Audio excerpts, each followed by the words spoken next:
Chapter 305. After more than an hour, she had strung all the fish up with a rope. The fish had just been prepared and were not dry yet, so they needed the sea breeze to blow them. However, 150 fish could not fit on the clothesline. Baya could only put them on the big leaves and spread them on the beach. When everything was ready, it was already 9:30 p.m. We still have more than 10 crabs in the net. Do you want to eat them? Baya asked. Gu Lingqing shook his head. The pork we ate last night has not been digested yet. I'm too full. I'll go and release them. Then I'll keep the pork legs and blow them into the net, Baya said decisively. Gu Lingqing put the crabs back into the sea and hung the net on the clothesline. Baya warmed the water. Gu Lingqing knew her intention, so he made a torch. We might not have enough firewood today. Let's get up tomorrow morning to pick up more. We can dry them for later use, Baya reminded. Okay. Gu Lingqing took the torch, carried the pot, threw the bamboo into it, and went to the house. Baya carried the 3 pork legs and followed him. Gu Lingqing put the torch on a rock, took the pork legs from Baya's hands, and climbed into the house. Baya was taking a bath downstairs. Gu Lingqing came down a little early and stood in front of her. She took off all her clothes. Under the light of the fire, her skin was pink and tender, shining. He felt a gust of hot air rising from his abdomen. He quickly turned his back to her. Baya was also very nervous. However, she believed in Gu Lingqing's character. In the past, when they had not broken their relationship, even if she took the pill and seduced him, he did not touch her. She quickly put on her clothes. Well, I'm done, Baya said. Okay. Gu Lingqing did not look back. He took a deep breath and calmed his little brother down. Your menstrual period is coming soon. Hurry up and make a few more. He walked forward, and Baya picked up the torch and the pot that had run out of water and followed him. Gu Lingqing sat on a rock. Under the sea breeze, his messy mood calmed down a little. Baya sat beside him. The image of her showering flashed through his mind, and he felt hot again. He turned around and turned his back to Baya. Baya didn't say anything and started weaving. Gu Lingqing rested for 10 minutes, looked at her knitting technique, and helped her knit. Baya was already 27 years old. She had been married and divorced twice, had a child, and was also a psychiatrist. She knew the reason why Gu Lingqing was behaving abnormally. Looking at him awkwardly knitting women's products, her heart was wet. That? Baya said. What? Gu Lingqing squinted at her. Because something was deliberately suppressed, her voice was a little hoarse. Baya licked her dry lips. Gu Lingqing handed the bottle of mineral water to her. It can make distilled water. If you want to drink water, just drink it. Baya took the mineral water he handed over and took a sip. He was so good to her and thought of her everywhere. She had nothing to fear. I'll help you solve that. Pay attention to the surroundings and be careful of wild animals. Baya said softly. Her eyes were locked, and she didn't look at him. Gu Lingqing was surprised. He lowered his head and kissed her lips. Baya stepped back and covered her mouth. I haven't brushed my teeth for a few days. Tomorrow, let's go to the forest to find some plants for brushing and washing our hair. Gu Lingqing didn't force her. Baya squatted in front of him, took a deep breath, and unzipped his pants. Gu Lingqing groaned. He looked at her delicate face with infatuation. He didn't hide his deep love and indulgence. Sparks danced in his eyes. It seemed to be surprisingly in sync with her rhythm, and it flowed freely in his blood. Baya was gentle, meticulous, and satisfied in all aspects. In just 6 or 7 minutes, it came so fast and strong that Baya accidentally swallowed it. She gargled her mouth with pure water and poured it into the bamboo bucket to wash him. Neither of them spoke. The moon also came out from the clouds. It was so quiet and the years were peaceful. With Gu Lingqing's help, she made 12 complete sanitary pads and yawned. Gu Lingqing looked at Baya with heartache. Rest early tonight. In the future, we won't work after 6 o'clock. It's not good for our eyes to work at night. Baya nodded and yawned again. Tears came out from the corners of her eyes. I just came here. I'll get better in the future. Let's go. I'll collect the fish. You just need to hold the torch behind me. Gu Lingqing stood up to collect the fish. She saw that he couldn't carry that much, so she did her best to help him carry it. Gu Lingqing placed the pot filled with fish on top of the bamboo when there was not enough space to hang them. Will he not be able to hold on? Baya asked worriedly. No, the bottom is a solid fulcrum. It'll be more stable if we put something heavy on top. Gu Lingqing explained. Baya was relieved and yawned again. Come up and sleep first. I'll clean up the rest. Baya wanted to accompany Gu Lingqing, but she didn't know whether it was because she didn't sleep well last night or her period was coming. She was so sleepy that she almost fainted. She climbed onto the bed and fell asleep as soon as she closed her eyes. Gu Lingqing looked at the wooden planks on the ground. Firstly, it was difficult to pull them up without Baya's help. Secondly, he was afraid that it would disturb Baya's sleep. So, he used the simplest method. He took a ready-made umbrella and placed it in front of Baya. He had worked hard today, so his body relaxed. Soon he fell asleep as well. Baya had a dream. In the dream, she died. Gu Lingqing was in great pain. He hugged her body and cried as he walked towards the sea. She didn't want him to die. She shouted at him with all her might, but he didn't seem to hear her. She jumped into the water too. She felt it was difficult to breathe. She tried to pull him up, but he didn't move. She was too anxious and sad. She woke up and opened her eyes. Her eyes were red. Her face was full of tears. She looked at Gu Lingqing's beautiful face. The more she looked, the more reluctant she was to leave. The more she looked, the more she didn't want to die. He was working hard for their future. He did a lot of work. His hands were full of blisters, but he didn't stop. She estimated that there were only 20 days left before the poison took effect. Gu Lingqing was such a good person, but he was left alone on the island. How pitiful would that be? He didn't even have someone to talk to him. What she was afraid of was that he would really carry her to the sea to seek death, just like in her dreams. Gu Lingqing's eyelashes trembled slightly. She was about to wake up. Baya immediately closed her eyes. She turned around and turned her back to Gu Lingqing. Gu Lingqing opened her eyes and looked at the time. It was 6:50. She sat up. She wanted her to sleep a little longer, so she jumped down quietly. Chapter 306. Gu Lingqing looked at her and smiled. Morning. Baya put down the ladder and climbed down. She held his arm and said seriously, Gu Lingqing, I've thought about it. Now we have enough bamboo and food to eat for 20 days. We can make a bigger boat. As long as there is enough water, we can definitely go back. As long as we have enough water, we can definitely go back. Gu Lingqing stared at her with an unreadable expression.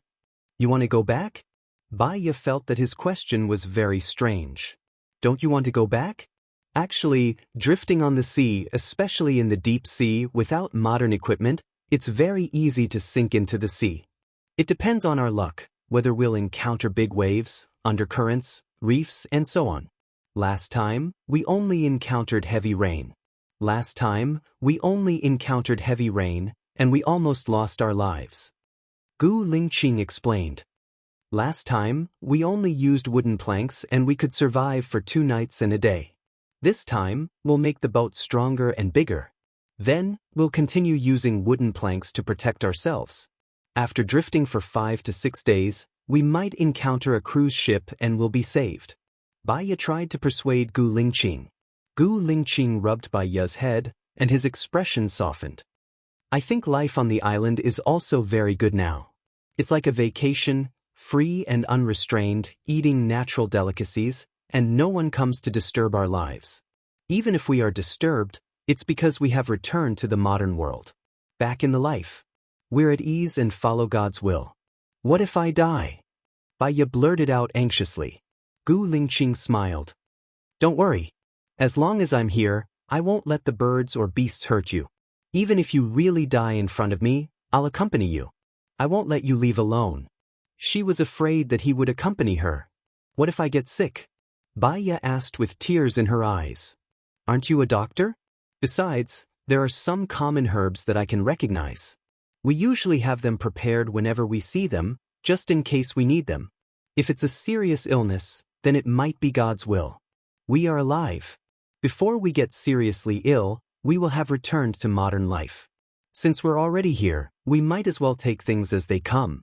Qing consoled. If instead of dying she could live for a long time, she really wanted to live with him on this island forever. But there is no if. Gu Lingqing, I want to go back. I have an unfulfilled wish. Bai Ye pleaded, shaking Gu Lingqing's arm. Gu Lingqing sighed helplessly. Fine, if you want to go back, then go ahead. But our food is all raw. Can you eat it raw? In addition, we need to prepare enough water. With our current mineral water bottles, even if we fill them up, I'm afraid it won't be enough for us. I've thought about this. Let's first use bamboo to build a boat. The boat needs to be slightly bigger, 3 meters long, 6 meters wide, and 5 meters tall. Then, put a wooden board on the top of the boat as the bow. Then, lay a few layers of stones at the bottom of the boat. Then we can light a fire on the stones. If we eat it, we can also make distilled water, Bai Ye imagined. There are gaps between the bamboos. Especially after the waves hit the sea, water will come in. Soon, our boat will be submerged. Even if it's not fast, it won't last for a day. If it's raining heavily, there will only be a wooden board or a bottom left. Gu Lingqing denied. Tree bark can be waterproof. We can make the boat into a double layer. Then we can put the tree bark in the middle. That way it will be waterproof. Bai Ye suggested. We can't cover the whole boat with tree bark. There are gaps between the tree bark. As long as there is a little gap, water will come in. So, since ancient times, all the boats we've seen have been made of wood. None of them are made of bamboo, except for bamboo rafts. Bamboo rafts are similar to wooden boards. Gu Lingqing explained patiently. Bai Ye lowered her eyes. She couldn't hide her disappointment. Gu Lingqing held Bai Ye's hand and said, How about this? We try our luck. If we have a chance to encounter a towering tree, the wood is relatively light and can be directly made into a boat. We will cut down the tree and make a boat to leave. Can we move such a big tree with our strength? Bai Ye doubted. Gu Lingqing scratched Bai Ye's nose. Are you stupid? It's so heavy. We can move it after making it into a boat. During this period, we need to stock up on drinking water and food. The conditions might not allow us to start a fire on the wooden boat. Will the wooden boat capsize under the big waves? Bai Ye was worried. Even ships have the possibility of sinking, let alone a small boat. I can only try my best to prepare. Everything depends on God's will. Bai Ye nodded and sighed. She was definitely going to leave. If she stayed, Gu Lingqing would be buried with her. If she left, she just had to say that she was going abroad and not let Gu Lingqing know that she was dead. After a few years, he would forget about her. Let's go. We'll rinse our mouths and have breakfast. We'll go to the forest. Gu Lingqing held Bai Ye's hand and walked. What are we having for breakfast? Bai Ye asked Gu Lingqing. We don't seem to have a fire source and firewood. Gu Lingqing remembered. Then let's go to the forest first. We'll look for some wild vegetables and firewood. We'll also look for a towering tree. Bai Ye took a plastic bag and followed behind Gu Lingqing. Because of the dream yesterday, she was not in a good mood. Gu Lingqing squatted down and picked a bunch of coffee-colored mushrooms. He took the plastic bag from Bai Ye's hand and put it inside. He could see that Bai Ye was restless. What's wrong? Is something bothering you? Bai Ye shook her head. My stomach is not feeling well. Are the mushrooms in your hand edible? I heard that there are a lot of poisonous mushrooms in the forest. Gu Lingqing felt sorry for her. When we go back later, lie on the bed and rest. Leave the rest to me. No matter what happens, don't get out of bed. Bai Ye's stomach was really not feeling well. She nodded. I'm sorry for dragging you down. Why would I? If you're not feeling well, you should rest. That's not dragging me down. Gu Lingqing was in charge of looking for wild vegetables while Bai Ye helped to pick them. They had been picking for 1.5 hours and had already picked a big plastic bag full. They were ready to go back. Gu Lingqing suddenly stopped and turned around. What's wrong? Bai Ye was nervous. There's a pheasant. Xiao Ye, follow behind me. Gu Lingqing said in a low voice. He put the plastic bag on the ground and rushed forward. The pheasant sensed danger and ran away. Gu Lingqing was afraid that Baiya could not keep up, so he did not dare to run too fast. He chased after the pheasant for more than 10 minutes. Gu Lingqing turned around and looked at Baiya. She was struggling to keep up. He did not want her to run too hard, so he was ready to give up. Gu Lingqing. Baiya pointed in front. Gu Lingqing looked in the direction that Baiya pointed. Not far away, there was a bamboo house with 2 rooms. Chapter 307. They looked at each other. Gu Lingqing held Baiya's hand. He didn't care about the chicken anymore and walked towards the bamboo house quietly. Baiya's heart was beating fast.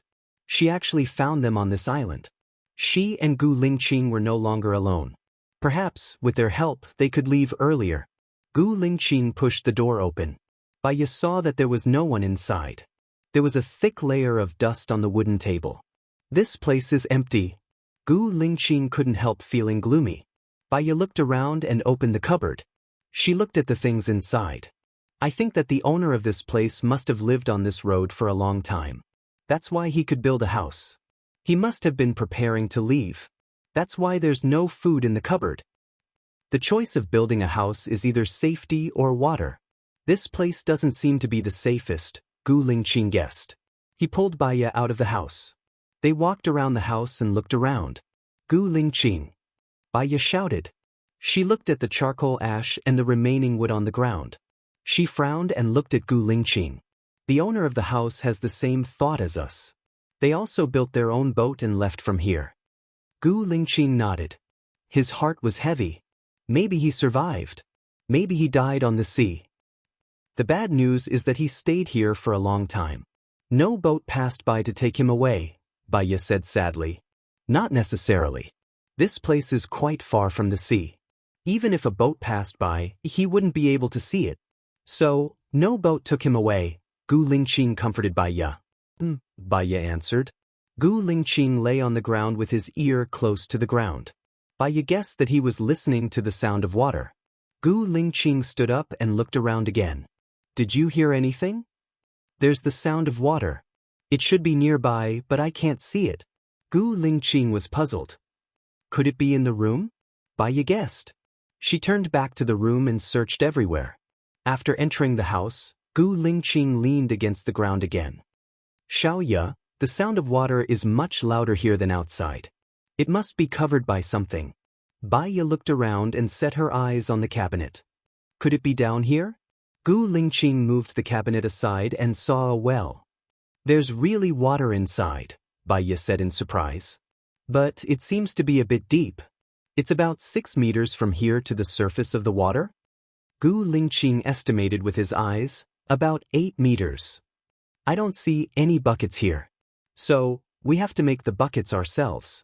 Then we can tie a rope to it and get water. We can use bamboo to store enough water. In this way, we won't have to worry about dying of thirst on the sea.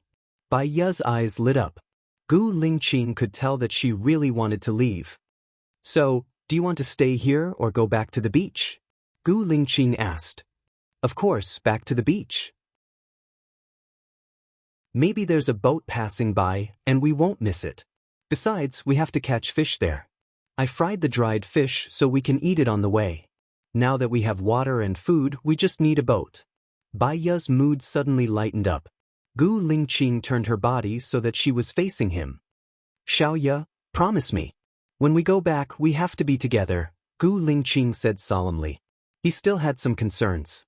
He was worried that when they went back, Baiya would leave him again. If that was the case, he would rather stay on this island for the rest of his life. Baiya lowered her eyes. Her long eyelashes trembled slightly.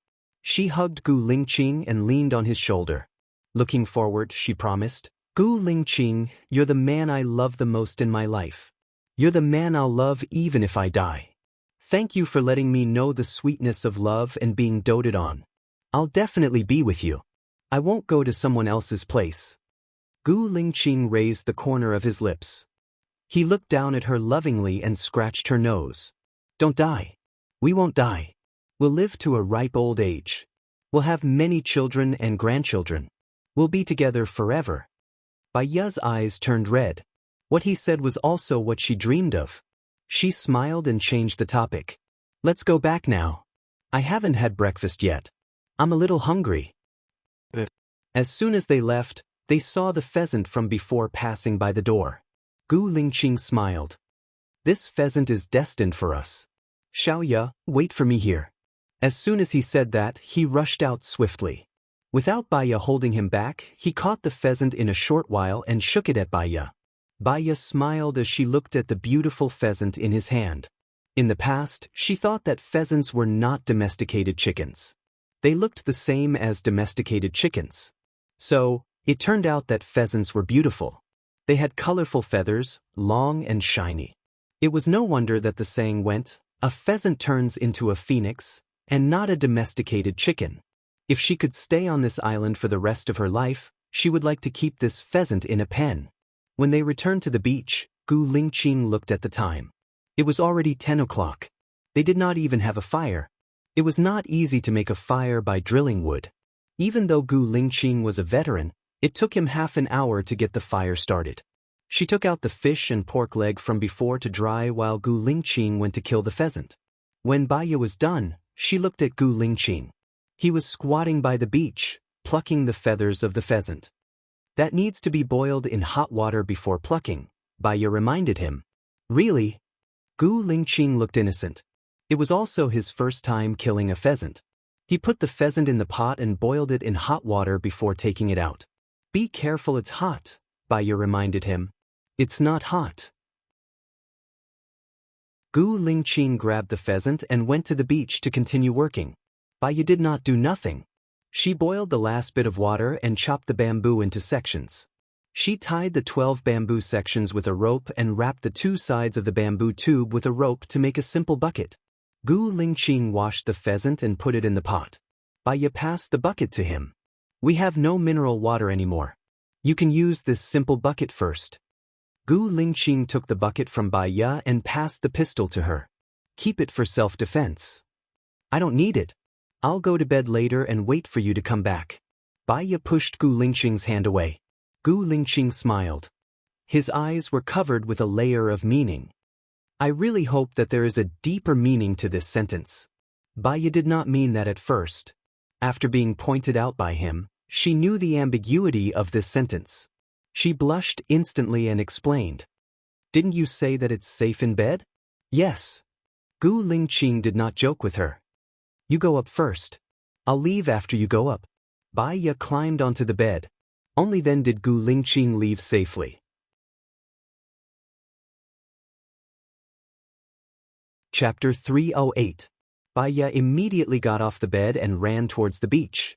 Hey, hey! She picked up the big leaves on the ground and waved them in the air, trying to get the fishing boat's attention. However, the fishing boat didn't seem to notice her and sailed away. How could this be?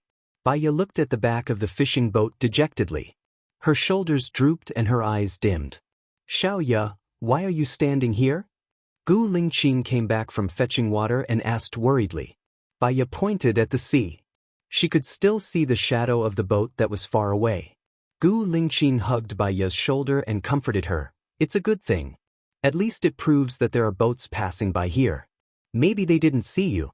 After all, there aren't many people on the small fishing boat and they are busy fishing. Baya nodded. That was the only thing she could do. She turned around and looked at Gu Lingqing. Not only did he fill the mineral water bottle with mineral water, but he also filled the bamboo tube with water. This water is very sweet. Hide it. Gu Lingqing opened the bottle and passed it to Baya. Baya took a sip. The water was indeed sweet. Nature's gift was amazing. There was actually such a spring in the sea. With Gu Lingqing around, Baya felt much better. I think we have to make something special on the beach. Otherwise, the fishing boat won't see it the next time, Baya suggested. It's simple and eye-catching. Either it's loud or it's very special. There are many big leaves on this island. We can connect the big green leaves with a rope and tie it to a bamboo pole 10 meters high. Then we can tie the words SOS on it and it should be seen. Let's do it. Let's go pick the leaves. I'll connect all the leaves. Baya said anxiously and pulled Gu Lingqing away. Gu Lingqing followed her dotingly. Why didn't I notice that you're an impatient person before? Everyone has an invisible personality and an obvious personality. Under special circumstances, they will display different personalities. For example, when many people are working, they will give off a feeling of being lively, positive, and joyful. However, when he returned home and faced his family, he might not want to talk. It's gloomy, Baya explained. Xiaoya, no matter what you become, I will still like you, Gu Lingqing said meaningfully. Baya's eyes trembled. She knew what Gu Lingqing meant. She stopped, turned around and looked at him. Baya's life is very painful. 3 years ago, he switched to a mental illness. In the 3 years he went to the United States to study, he couldn't cure himself. A doctor can't cure himself. After she came back, the things between you and Zhou Heilan's child, her own child, almost killing you, and the fact that you can't be together. As her mental illness became more and more serious, she completely broke down. She has been dedicated to the research of hypnosis. She tried many times to hypnotize herself to forget you and the past, but she didn't succeed. Because she knew that she was hypnotizing herself.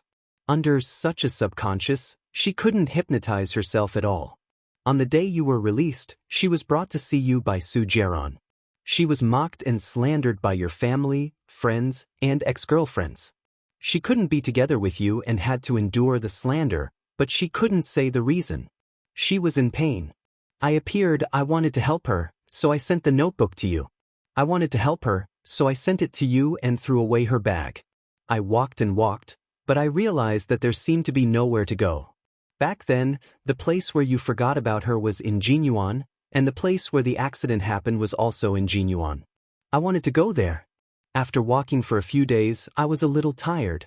While I was in a daze, I heard the sound of a horn. It scared me. At the same time, Baya came back. At that time, she was very confused. I remembered everything she had done, but she didn't know what I had done. She thought that there was something wrong with her mind. In fact, in medical terms, this is called a split personality. Maybe it's what you think of as a mental illness. However, in my opinion, Baya and I were independent individuals. We were two people and I wanted to protect her. When she arrived at her friend's house, you appeared. When she saw you, she was very touched and happy. But when she thought that you couldn't be together, she felt very sad.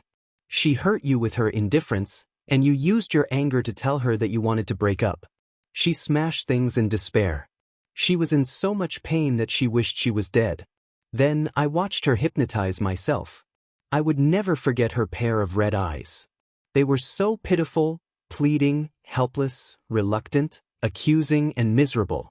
I thought that she wanted to forget about you and the past, but she didn't. She just wanted me to finish what she wanted to finish. Baya lowered her eyes and paused. What did she want you to finish? Gu Lingqing asked. Baya raised her head and looked at Gu Lingqing.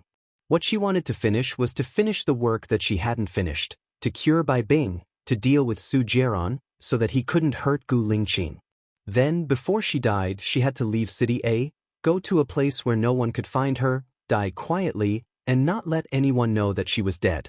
Especially not let Gu Lingqing know. The fog dyed her eyes. Baya, when she hypnotized herself, she forgot to hypnotize her heart. She should have let her only become a tool for her task. Will you help Baya fulfill her wish? Baya asked. Yes, Gu Lingqing answered without thinking. Baya felt a burst of sourness flowing through her heart and into her blood. It was extremely sour. She sniffed. She said that she wanted to cure her mother. She said that she wanted to repay the kindness she owed. She said that she wanted to travel around the world. She said. Baya paused and looked at Gu Lingqing with burning eyes. She wanted Gu Lingqing to live well until her hair turned white. Live well until her hair turned white? Gu Lingqing looked at Baya suspiciously. Su Jiaran has too many schemes. If you are not careful, you will fall into his trap. He is full of hostility towards you. I can only plan for you by staying by his side. Can you fulfill her wish? Baya asked. I don't need you to plan for me. I will be careful in the future. I won't give him any chance to take advantage of me again. If you stay by his side, I will live a life worse than death. Gu Lingqing held her hand tightly. I won't go to his side anymore. But you must promise me that no matter what happens, you must live well until your hair turns white.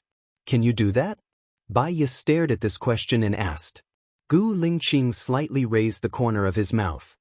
He held the side of her face with pity and gently stroked it with his thumb.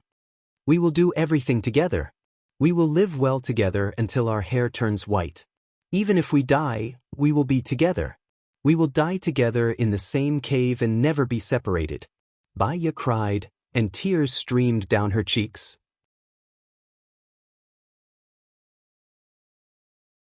Chapter 309.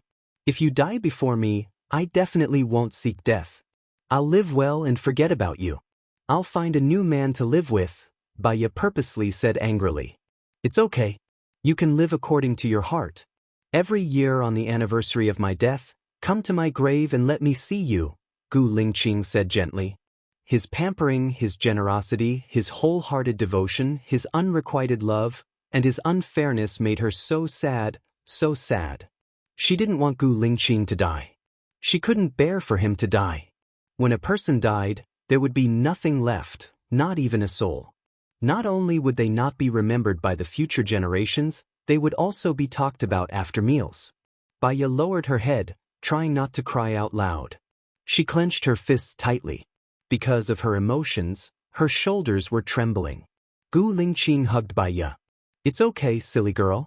What's there to cry about? We're together now and we'll be together in the future. We'll be together until our hair turns white.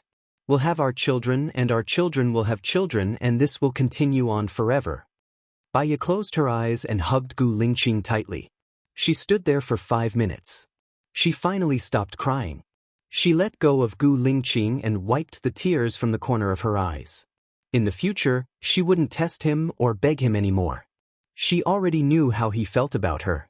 She couldn't change his mind. She could only do what she felt was right.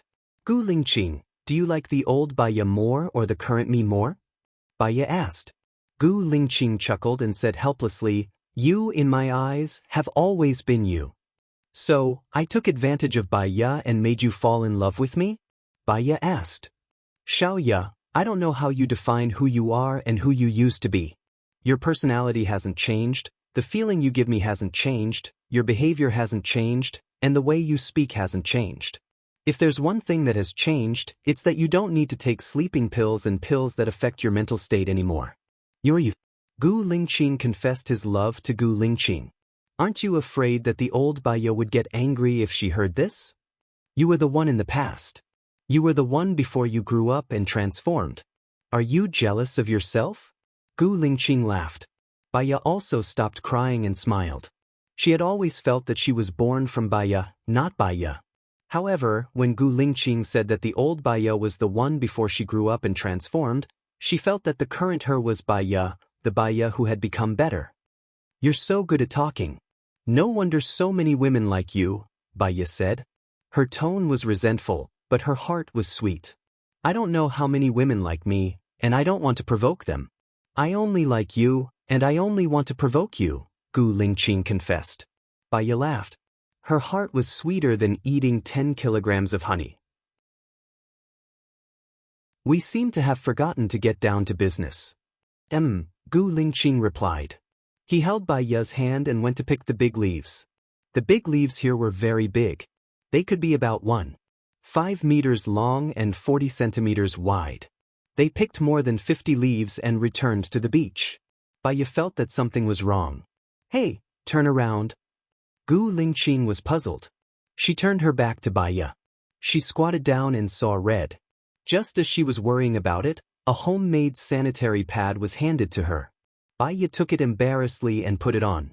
Her pants were red and needed to be washed. She had to quickly weave a disposable little tiny pants, with a rope. While she was knitting, Gu Lingqing washed the mushrooms and put them in the chicken soup. He continued to stew them over the fire. He made a big leaf flag for help and connected all 30 leaves together to form a very big flag. A gust of wind blew over. Bai Ye looked at the sky. The east was dark and scary. Moreover, it was extending towards them at a very fast speed. Gu Lingqing, do you think it's going to rain? Baiya asked. Gu Lingqing looked at the sky and frowned. The storm will come in 2 hours. The wind won't be small. Should we go to the bamboo house to avoid the rain? Will the tide rise? Baiya asked. The tide rise is caused by the gravity of the sun and moon. The storm will be strong and the waves will be big. It won't cause the tide rise. Looking at the condition of the trees here, it should not be flooded. Gu Lingqing explained. Then I won't go to the bamboo house over there. Our house should be fine. If we put the wooden planks on top, it should be able to shelter us from the rain. The bamboo you used to cover the top is a little long, like the eaves of the house. The side facing the sea can be covered with the big leaf in your hand. As for the fire, we can move it under our house. There are 2 pieces of cloth to cover it. If not, we can use the umbrella. Baiya did not want to leave. Her own grass nest was better than a gold or silver nest. She would be scared to live in a place with strangers. All right then. Help me pull the wooden planks up first, Gu Lingqing said. He took the torch and held Baiya's hand to the house. Baiya lit the fire in the middle of the stone. Gu Lingqing tied 8 ropes to the wooden planks. He climbed to the roof and pulled the ropes up. Baiya lifted the wooden planks with all her strength. After the cloth planks were in the air, she climbed up the bamboo ladder and pushed the wooden planks up. It took more than half an hour to place the wooden planks on the roof. The wind was getting stronger. Let's take the ingredients back and put them down there first, Baiya said. They moved all the ingredients to the bottom of the house and used the leaves as a cushion. Baiya also moved the pots back and put them on the ground first. The 2 remaining wooden planks were small. One was about 1.4 meters long and 1.2 meters high. The other one was about the same. Gu Lingqing stacked the 2 1.4 meters together and blocked the door, leaving a gap of 50 centimeters for easy access. For safety, he folded the leaves that were 6 meters long and 5 meters wide. They became 5 meters long and 3 meters wide. The leaves were sandwiched between the 2 layers of wooden planks. Gu Lingqing found a few stones to hold the wooden planks down. He also moved the firewood to the side of the house. He covered the firewood with big leaves and held it down with stones. He only left a dozen pieces of dead wood piled up in the corner, away from the fire as much as possible. Baiya looked at the sky. As far as she could see, it was dark. She had never seen such weather. It was eerie and scary. She was scared. Xiaoya, stay in the house and don't come out later, Gu Lingqing reminded her. What about you? Baiya was worried. I still have something to do. If you have something to do, let's do it together. Baiya held Gu Lingqing's hand.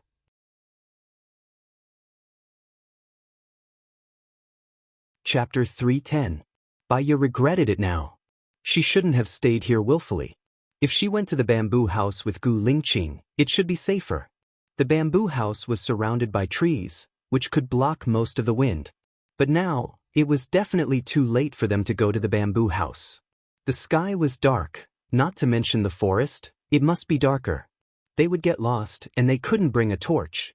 Even if they could, it would be easily extinguished in such a strong wind. Once it rained, it would be extinguished even faster. The road was muddy, and the umbrella would become a burden. I'm sorry, I should have listened to you. Baiya apologized. It's not too late to be obedient now. Gu Lingqing smiled lovingly. Stay on the bed and don't come down. Wait for me. Baiya climbed onto the bed. In the past, the bamboo ladder would be put on the bed, but Gu Lingqing was worried that she would come down to find him, so he put the ladder on the ground and left quickly. Baiya's stomach hurt badly. She lay on the bed and curled up. The wind blew the leaves violently, and the leaves clamored to resist. Her ears were filled with the whistling of the wind, as if thousands of troops and horses were fighting. The wind blowing through the gaps of the leaves was stronger than she imagined. After about 15 minutes of crazy construction, the rain poured down and hit the wooden board with a pitter-patter. She could still feel the moisture coming in. She didn't know what Gu Lingqing was doing outside now. Did he hold an umbrella? Was he drenched in the rain? Was he in danger? Baiya didn't have a watch. She only felt that without Gu Lingqing by her side, time passed like a year. The more she waited, the more anxious she became. Not only did the rain not seem to stop, but it was also getting heavier, and the wind was getting stronger. Gu Lingqing, Gu Lingqing. Baiya shouted, and her voice was also drowned in the sound of the rain. She wanted to get off the bed to find Gu Lingqing, but she was worried that she would be a burden to Gu Lingqing. But what if something happened to him? No one would help him. If something happened to him, she would feel guilty for the rest of her life.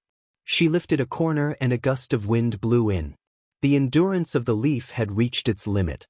First, a tear appeared on one of the leaves, and then a long strip was torn open. The leaf was split into two halves, and the lower half slid down. The wind and rain came in. Baiya couldn't even open his eyes.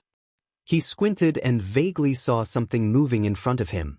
Because the sky was too dark and the rain was too heavy, she couldn't see clearly at all. She shouted, "Gu Lingqing, Gu Lingqing." There was a clap. Baiya was startled when he saw something blocking in front of him. The wind had subsided, and the rain had stopped.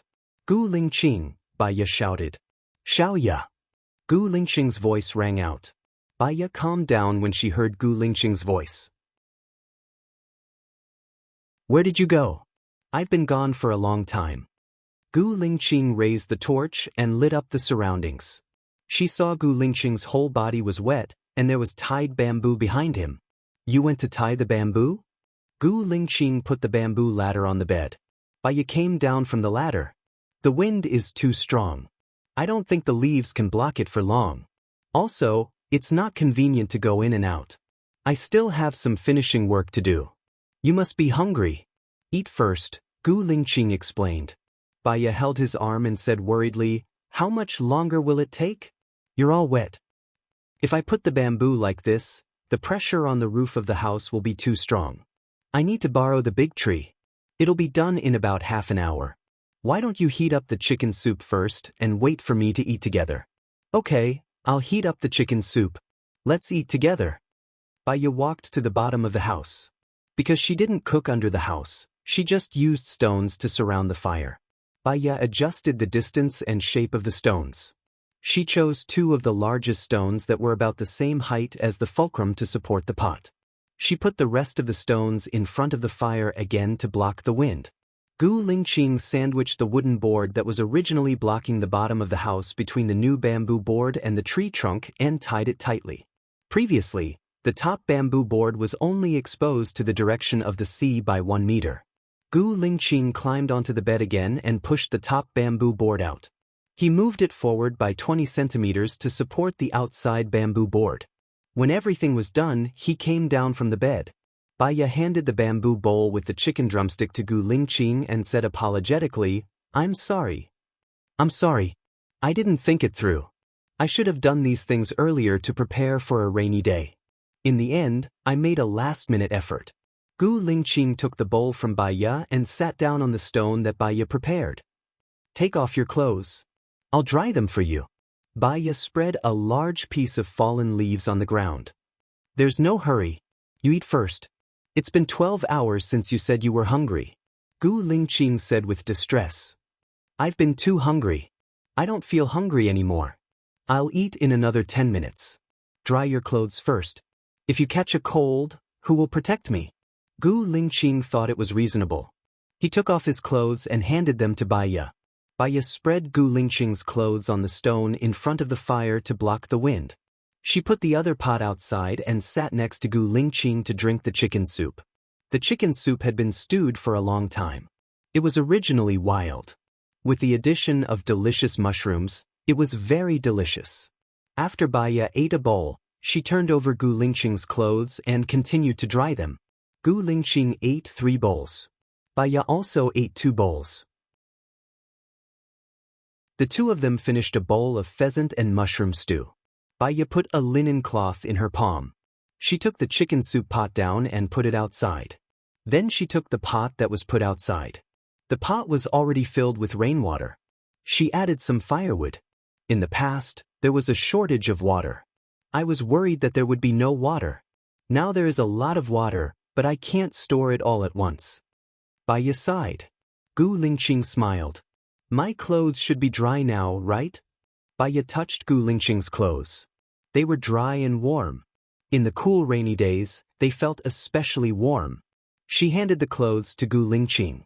Take off your pants. If you feel cold, sit in front of the fire. Gu Lingqing responded and unbuckled his belt. This action was too natural. She felt a little uncomfortable. Carry it on your back. Gu Lingqing turned around. Baya put on a new sanitary pad. She blushed and threw it into the fire. She took Gu Lingqing's pants and laid them on the stone. She felt Gu Lingqing's gaze on her. It was very hot. She diverted her thoughts and asked, "What time is it now?"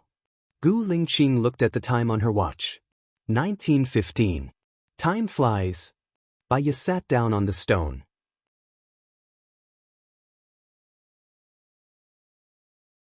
Chapter 3:11. There are also 3 rooms downstairs, a kitchen, a woodshed, and a dining room. Then, I will build a 2-meter-high wall outside and dig a well.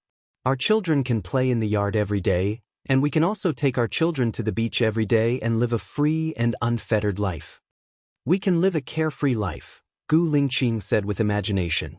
Baya listened to Gu Lingqing's words.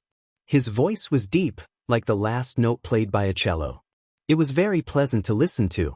A sentence flashed through her mind. I have a family facing the sea, with flowers blooming in the warmth of spring. She moved the stone to his side and sat down beside him. She hugged Gu Lingqing's arm and leaned her head on his shoulder. Actually, we all have our own responsibilities. Your parents, your army, your promise. My parents, my promise, and my wish. However, as long as we're alive, there's hope. I promise you, after we've finished what we have to do, if you still want to come to this island, I'll accompany you. Gu Lingqing looked down at Baya. His eyes softened and he raised the corner of his mouth. I suddenly feel grateful to LV Xingzhou. If it weren't for him, I don't know how you'd torture me. Baya lowered her eyes and looked at the steaming pot noodles. All kinds of complicated thoughts flowed through her eyes.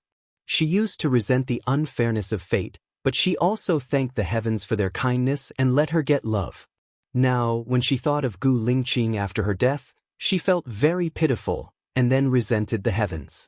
However, what was the use of resenting? In life, it was still up to oneself to choose how to go on. When she realized that her face was wet, she realized that she was crying again. Why are you crying? Gu Lingqing asked worriedly. He turned her shoulders so that she was facing him. Baya looked at Gu Lingqing with red eyes. I thought of our son. I think he's definitely not dead. He's still alive and safe, but I don't know where he is. I want to find him. I wonder if this wish can come true? As for our child, I've actually thought about it. If it's man-made, it won't be done by Su Jiran, your father, or my parents. But it's most likely done by someone on my side. If we can return alive this time, I promise you that within a year, I will definitely find our child, Gu Lingqing promised. It seems like we really have a lot of things to do. By your side. Gu Lingqing held her shoulders and pulled her into his arms. No matter what it is, we'll do it together. We'll definitely be able to solve everything. Baya didn't say anything. He couldn't bear it, so he closed his eyes and dozed off. Hearing that Baya did not reply, Gu Lingqing looked at her. Thinking that she had fallen asleep, she wanted to carry her. Baya opened his eyes. Gu Lingqing smiled gently. Go to sleep if you're tired. Okay. Baya climbed up the bamboo ladder and lay down. Gu Lingqing draped his clothes over her. It's cold tonight. Go to sleep first. I'll add some firewood and come up to accompany you. Baya didn't sleep. After waiting for Gu Lingqing to come up, she draped his clothes over him and took the initiative to hug him, nestling in his arms. Baya wasn't clingy. Even after sex, she wouldn't be so clingy. In fact, he liked her initiative and her clinginess. This way, it would make him feel that he was loved and needed by her. He kissed her on the forehead. They went to sleep early. After some time, Baya woke up. The storm had already stopped. There was no pitter-patter of rain, only the sound of water dripping from the leaves. She smelled the fragrant air and took a deep breath. Gu Lingqing also opened his eyes. Morning, lazy little pig. What time is it? Baya asked. Gu Lingqing glanced at his phone. It's 6:35. Do you want to sleep a little more? Baya shook her head. She felt wet and uncomfortable. She wanted to get up and change to another one. Gu Lingqing went down first and stood at the bottom to protect her. After Baya came down, he turned around and added some firewood. Baya saw that the fire was still burning. She guessed that Gu Lingqing had gotten up several times during the night. After the storm, it should be difficult to walk in the forest. Why don't we take a look in the afternoon? Baya asked. Gu Lingqing brought in the pot from outside and put it on the fire. After breakfast, I'll go out alone to cut down trees. There are many big trees on this island. It's not difficult to find a tree that can be made into a boat. I should be back before dark. You stay at home and don't go out, understand? You're going out alone? Baya was a little worried. Gu Lingqing smiled gently. I have a gun and a knife with me. Don't worry. Walk slowly. Be careful of snakes and insects, Baya reminded him. Don't worry. What are we having for breakfast? Fish soup or pork ribs? Gu Lingqing asked. Pork ribs. I've thought of a way. We can bring a bag of sand onto the boat and bury the fish in the sand. If we expose the fish to the sun, the fish will be cooked. However, the pork won't be cooked, right? Gu Lingqing nodded. You're right. Let's have pork ribs then. Everything is ready now. We only lack the boat. Baya took out the pork ribs and poured them into the pot. The conditions were harsh and the water was scarce. They had washed it last time, so they didn't need to wash it this time. Gu Lingqing went out and put the wet wood on the beach to dry again. He found more than 10 pieces of wood that were still considered dry and put them in the house. Go and find some trees or leaves with a lot of fibers. I can weave the word rope, Baya said to Gu Lingqing. It's probably moist now. Is your abdomen better? You can rest for a day, Gu Lingqing said with concern. It's better now. I can put it on a rock to dry first. I have nothing to do when you're gone. I'm bored, Baya pleaded. Got it. Gu Lingqing went out and chopped 2 pieces. He put them on a rock. The pork ribs were almost done. Baya put the remaining mushrooms into the pot. Gu Lingqing passed her a few leaves. What are these? Baya was surprised. Put it in your mouth and chew it. Then spit it out. I found it yesterday. It's like toothpaste. It can strengthen your teeth. Gu Lingqing threw a few leaves into her mouth, chewed it and spat it out. Baya chewed it too. It was cool and bitter. Gu Lingqing left after breakfast. Before he left, Baya picked out most of the pork ribs and put them in a bamboo tube for him to take away. Wait for me at home, Gu Lingqing instructed. He kissed her on the forehead and turned to leave. After some time, Baya was still weaving rope when she heard Su Jiran's voice. Xiaoya. Her heart tightened and she looked up in surprise.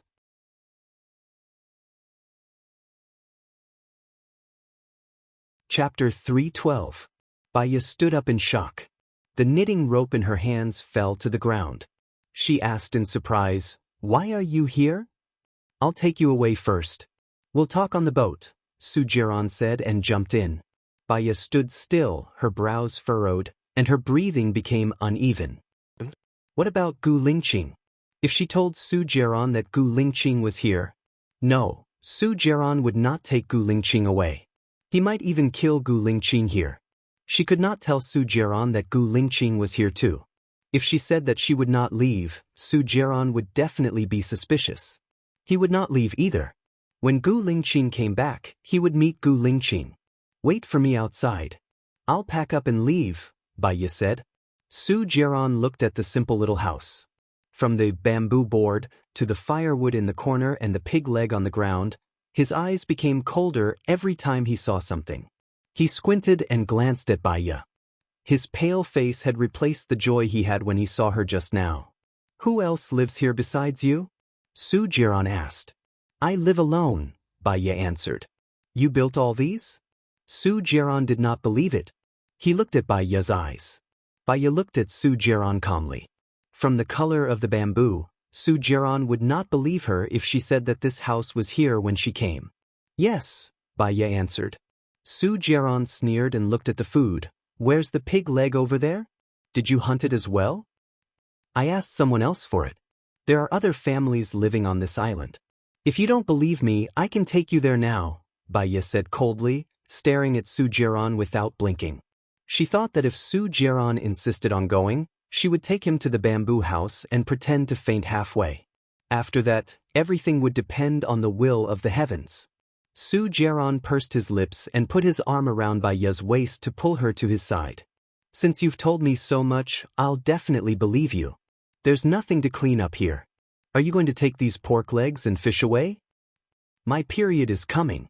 I don't think you have any female products on your ship, right? Baya asked. Su Jiran was even more surprised. You're on your period. How do you solve it here? Wait for me. Baya climbed onto the bed and opened a sanitary napkin. She scattered the ashes inside and wrote one word, wait.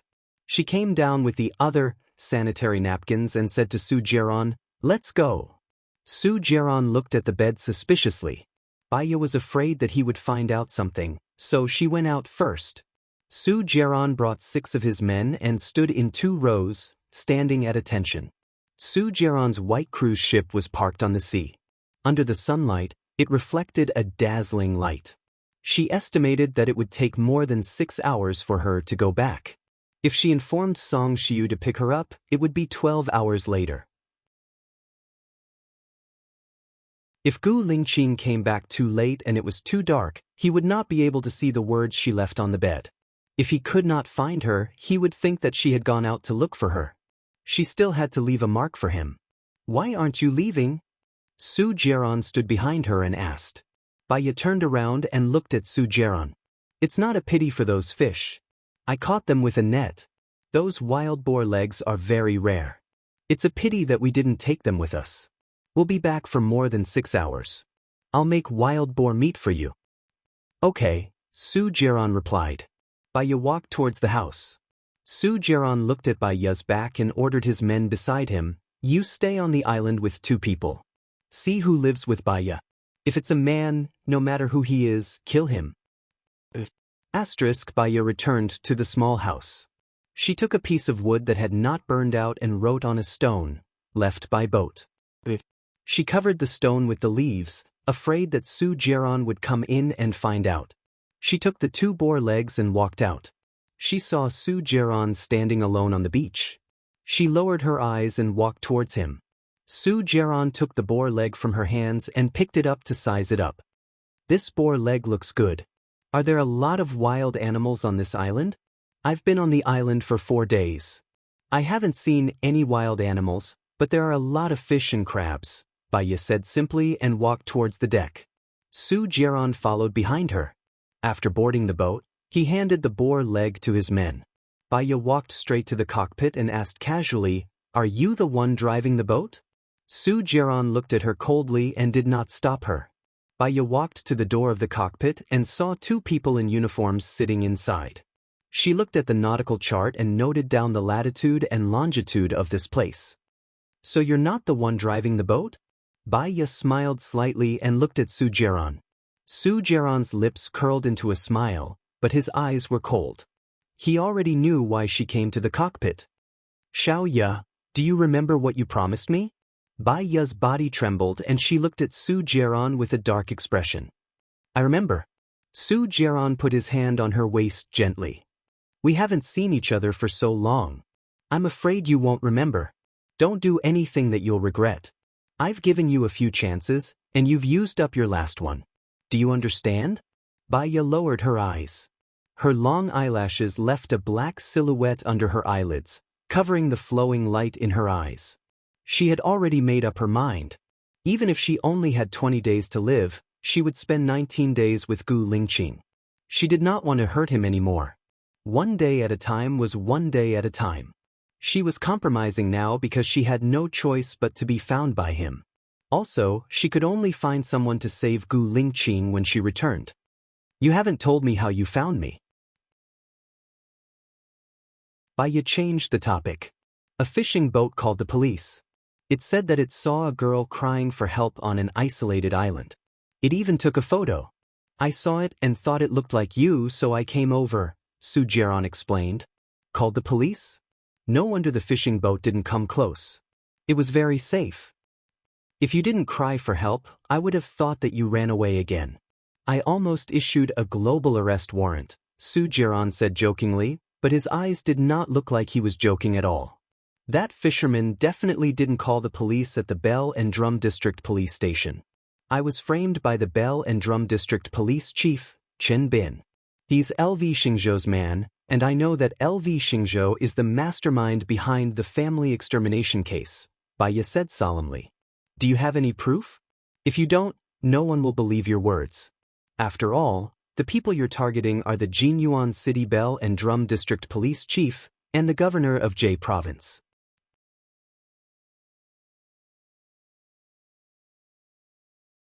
Chapter 313. I don't have any evidence. Have you eaten? Is there a place to cook on your ship?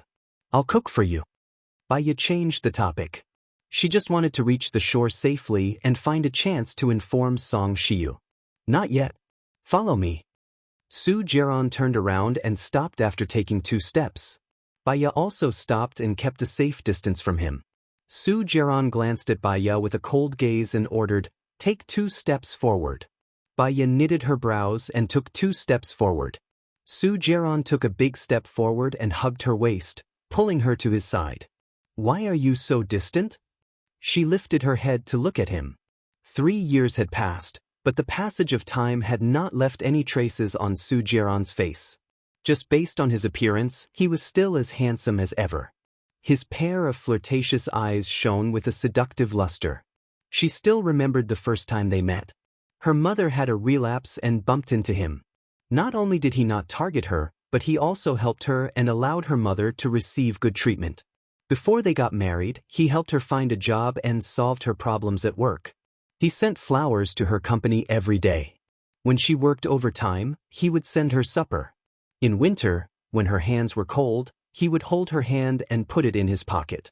She remembered all the things he did for her. It was just that those things were deliberately planned by him. After they got married, she fell into endless darkness. She and Su Jiran did not have a good beginning, so naturally, there would not be a good ending. Now, he was just possessive and conquering her. It had long been lost in the river of time. I haven't bathed or washed my hair for a few days. Don't you think I smell? Baiya said indifferently. Su Jiran sniffed her body and then her neck. He sniffed again. His breath fell on her skin. She felt itchy and took a step back. This action completely infuriated Su Jiran. He grabbed her chin and kissed her on the lips. Baiya was shocked and pushed Su Jiran away. A sharp glint flashed past Su Jiran's eyes. He rushed over like a thunderstorm. Arrogant and domineering, he lifted Baiya up. Baiya sensed the danger and screamed, "Let me go." Su Jiran's sharpness grew.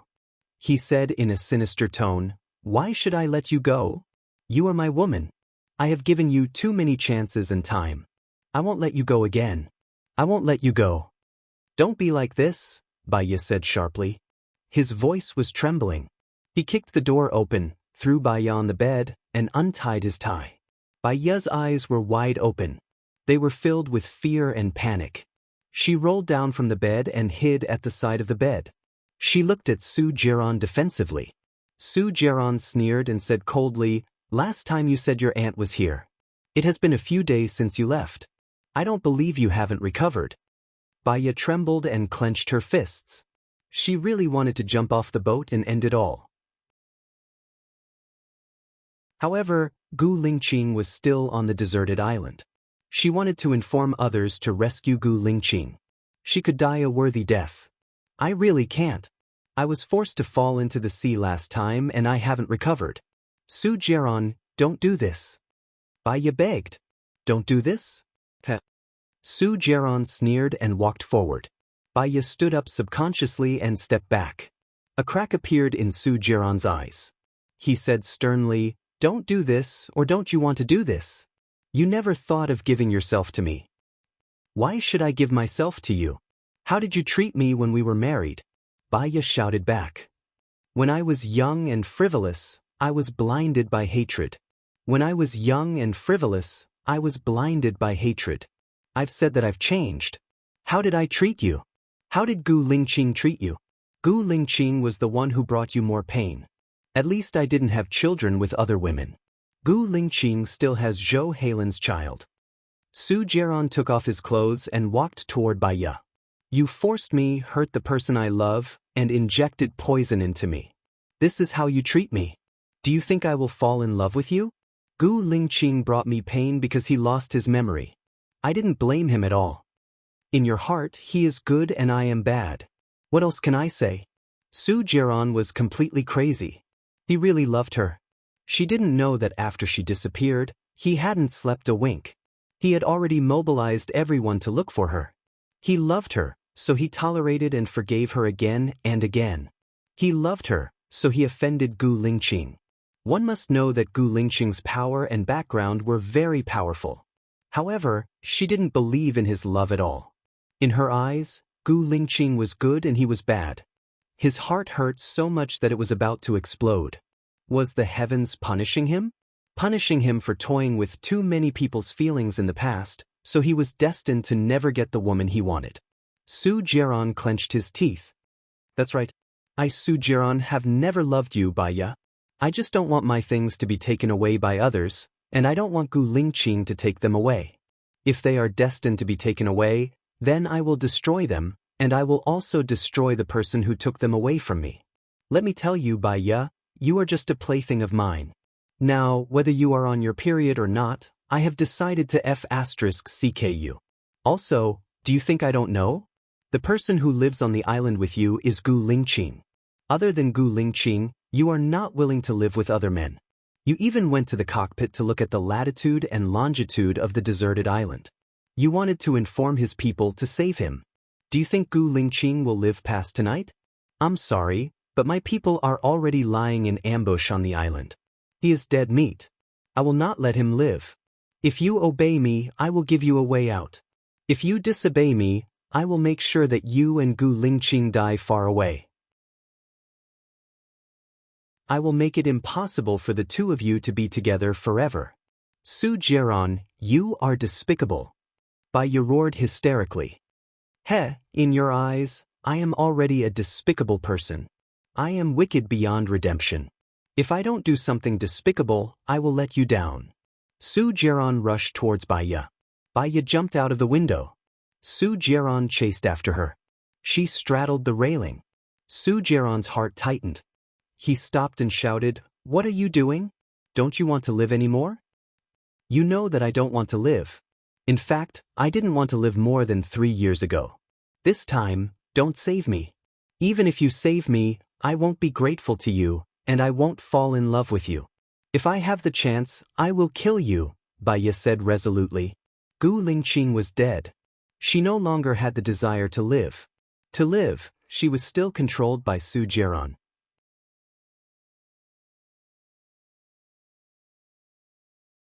Chapter 3:14. Bai Ye, if you dare to jump, I, Su Jiaran, swear to you that I will make Bai Bing, Lu Shuang, and everyone you care about die with you, Su Jiaran warned. Bai Ye smiled and tears flowed from her eyes. The people I care about include you. Su Jiaran paused.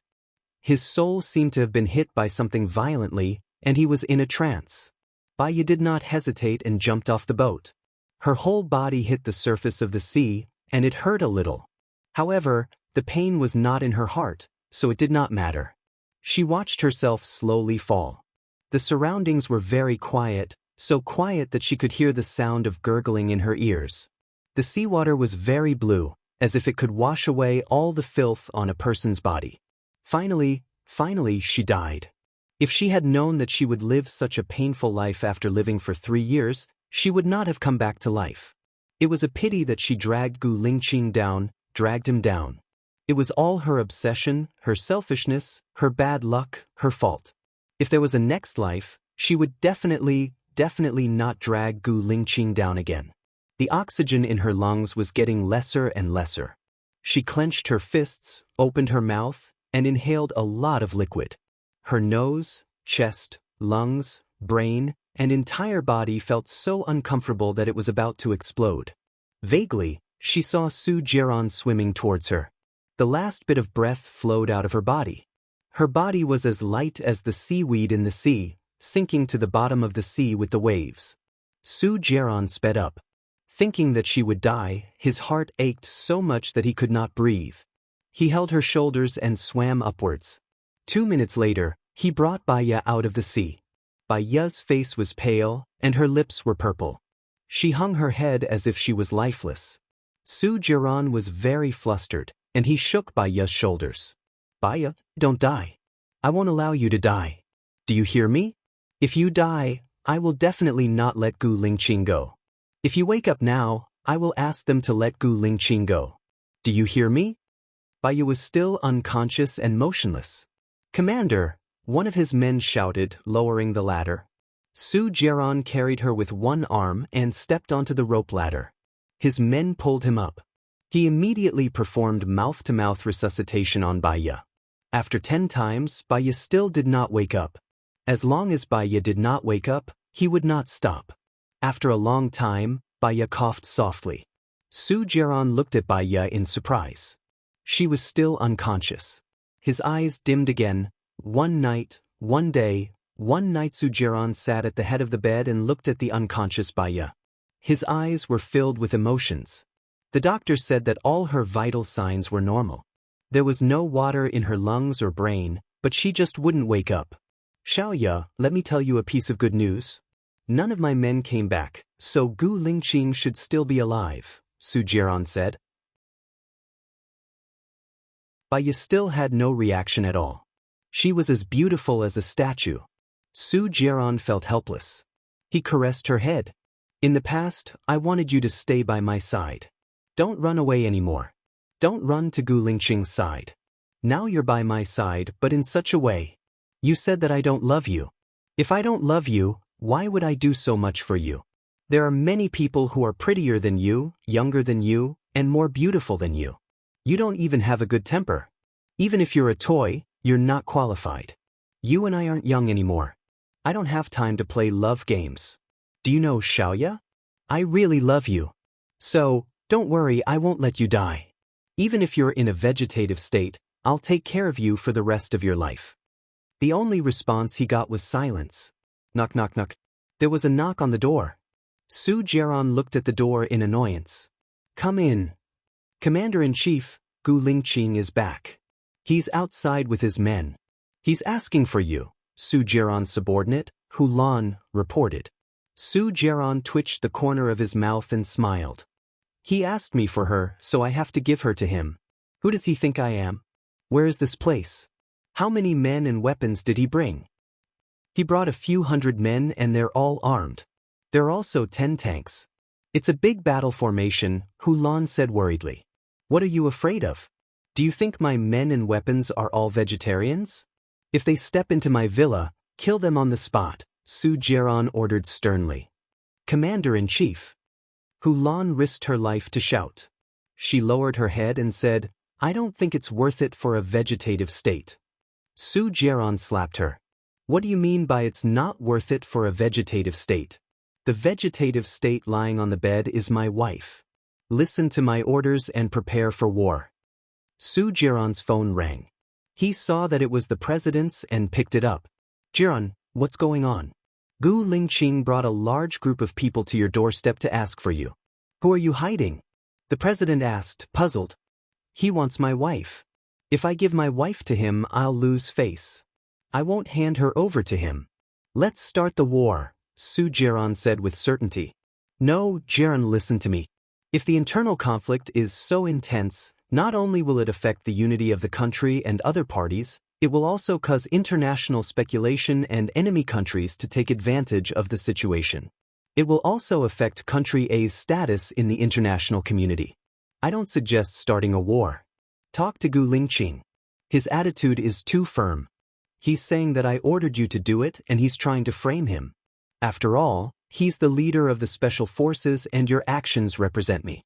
So, if you can't negotiate in half an hour, I'll withdraw my armed forces from your place, the president said apologetically.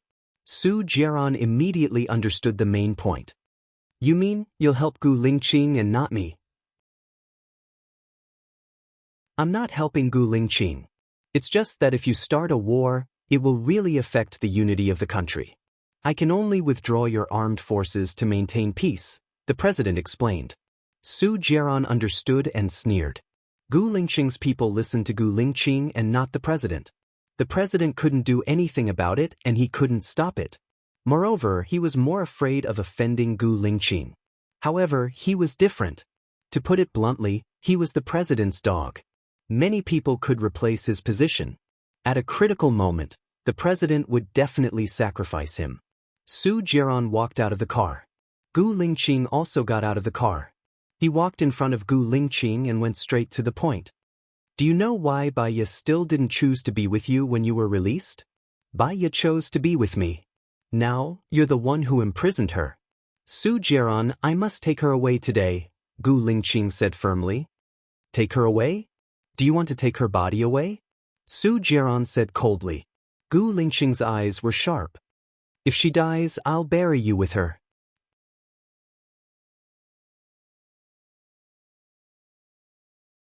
Chapter 3:15. As soon as Su Jiaran finished his words, Gu Lingqing punched at Su Jiaran's face.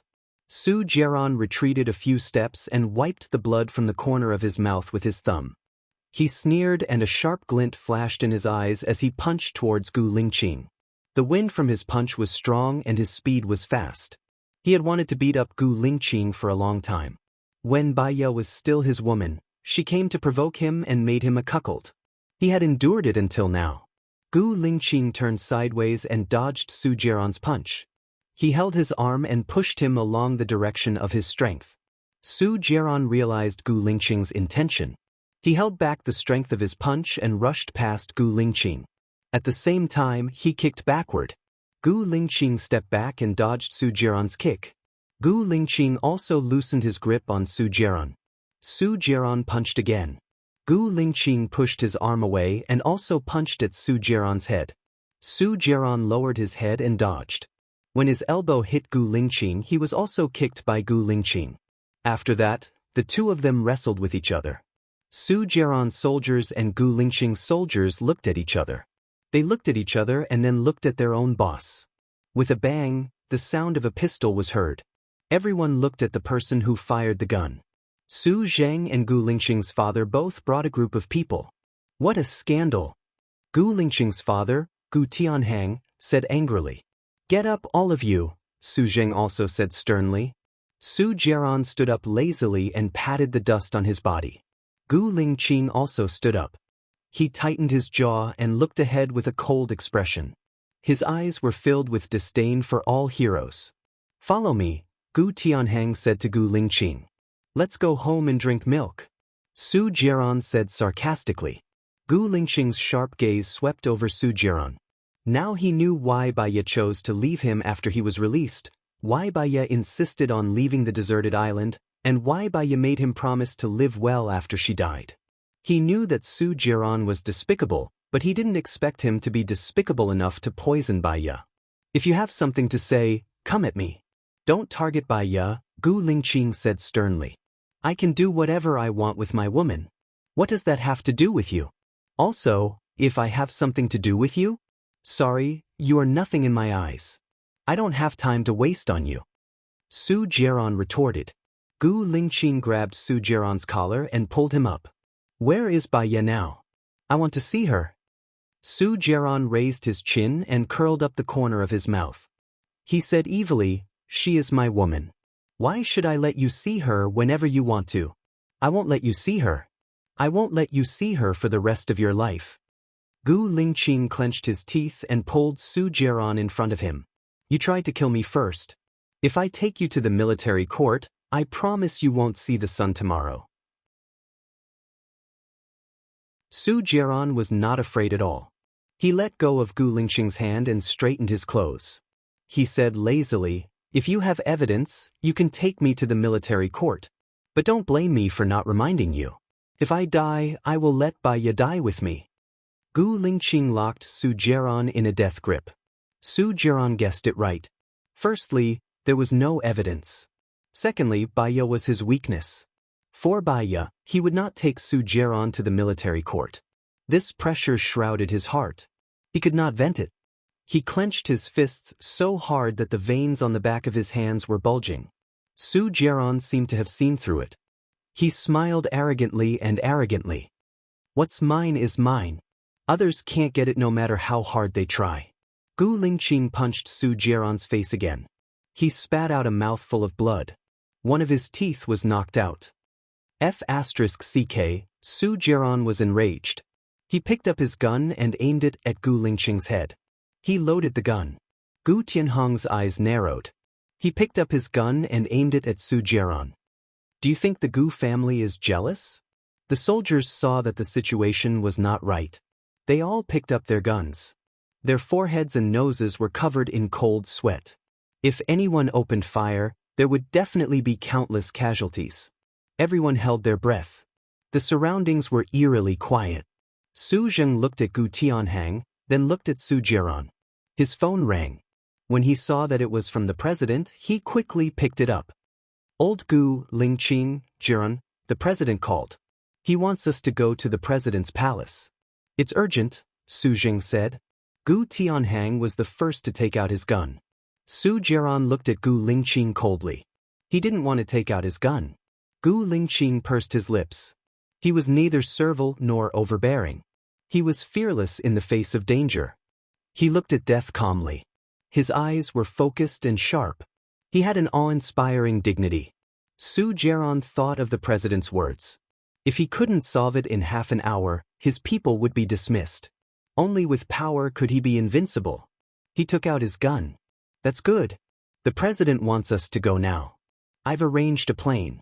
Let's go together, Su Zheng said to everyone. The roaring sound of the plane's engine could be heard from afar.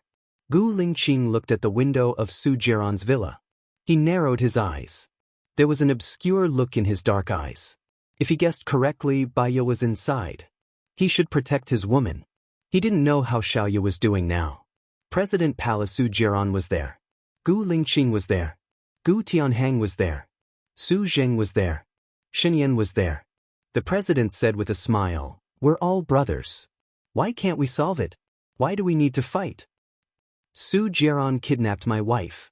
It's not too much for me to ask for my wife back, right?" Gu Lingqing asked coldly. Su Jiaran smiled. "She's your ex-wife. Your ex-wife is also my ex-wife. She's willing to be with me. Are you going to snatch her away from me? Are you really going to snatch her away from me? You injected the virus into my wife. If she was willing, why did you do it?" Gu Lingqing asked coldly. "That's because she's willing. Whether she was willing or not, let her say it herself. If she wasn't willing, then please detoxify her immediately and don't imprison her anymore. Can you do that?" Gu Lingqing asked powerfully. "The problem is that she can't say it now. She accidentally fell into the sea. After I rescued her, she has been in a coma until now." Su Jiaran said coldly. "What? How did she fall into the sea?" Gu Lingqing was shocked. "That's the question for you. She wanted to go with me, but you didn't let her. You pushed her into the sea," Su Jiaran said coldly. Gu Lingqing slammed the table and stood up. He said sternly, "You're talking nonsense. Did you push her into the sea?" Su Jiaran leaned on the chair lazily. "If I pushed her into the sea, why would I rescue her?" Su Jiaran. Gu Lingqing was so angry that he was about to explode. His whole body was like a taut string that could explode at any time. Su Jiaran's phone rang. He saw that it was Hu Lan's and answered, "What's up?"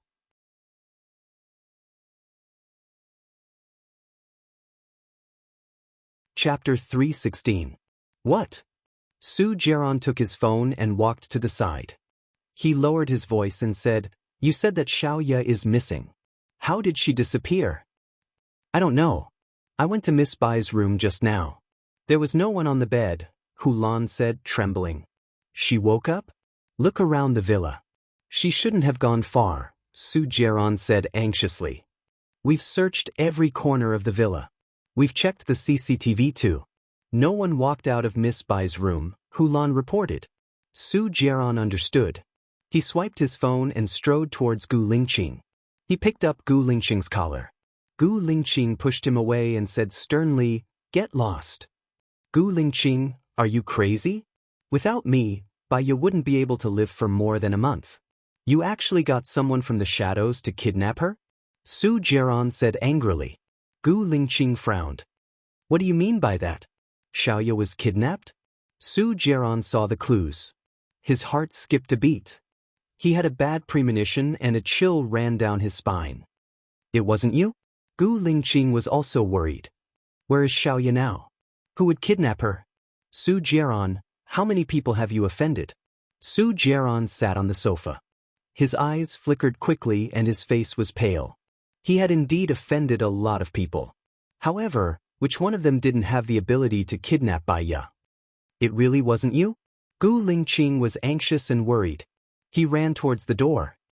I'll deal with you after I find Baiya. Su Jiaran saw that Gu Lingqing had left. He nodded to the president and said, Mr. President, my wife has been kidnapped. I have to leave first. Before the president could recover, Su Jiaran was already running toward the door. Gu Tianheng looked at Gu Lingqing's back as he walked away and said angrily, Our family is unfortunate to have provoked a jinx. What a jinx! He also stood up. He wanted to find Baiya before they did. Once he killed Baiya, he would not have to worry. Mr. President, I'll be leaving first. Seeing that Gu Tianheng was leaving, Su Jing followed suit. Oh Gu, wait for me. Only Xin Yan and the president were left in the room. Who is that woman? How could she make Su Jiaran and Gu Lingqing fall head over heels in love with her? The president asked in surprise. Shen Yan smiled coquettishly. That's a good thing. Gu Lingqing and Su Jiaran are restraining and suppressing each other. If Gu Lingqing had married Su Zhang's daughter, Gu Lingqing would be the president instead of me. You're right. But will it affect the internal unity in the long run? Gu Lingqing has the military's morale and Su Jiaran is cruel and merciless. Both of them are not easy to deal with. You'll be in office this year, but you're still young. You can't have any accidents, the president said worriedly. Shenyan swirled the wine glass elegantly and looked at the red liquid in the glass charmingly. He said confidently, What if I have all of their weaknesses in my hands? What do you mean?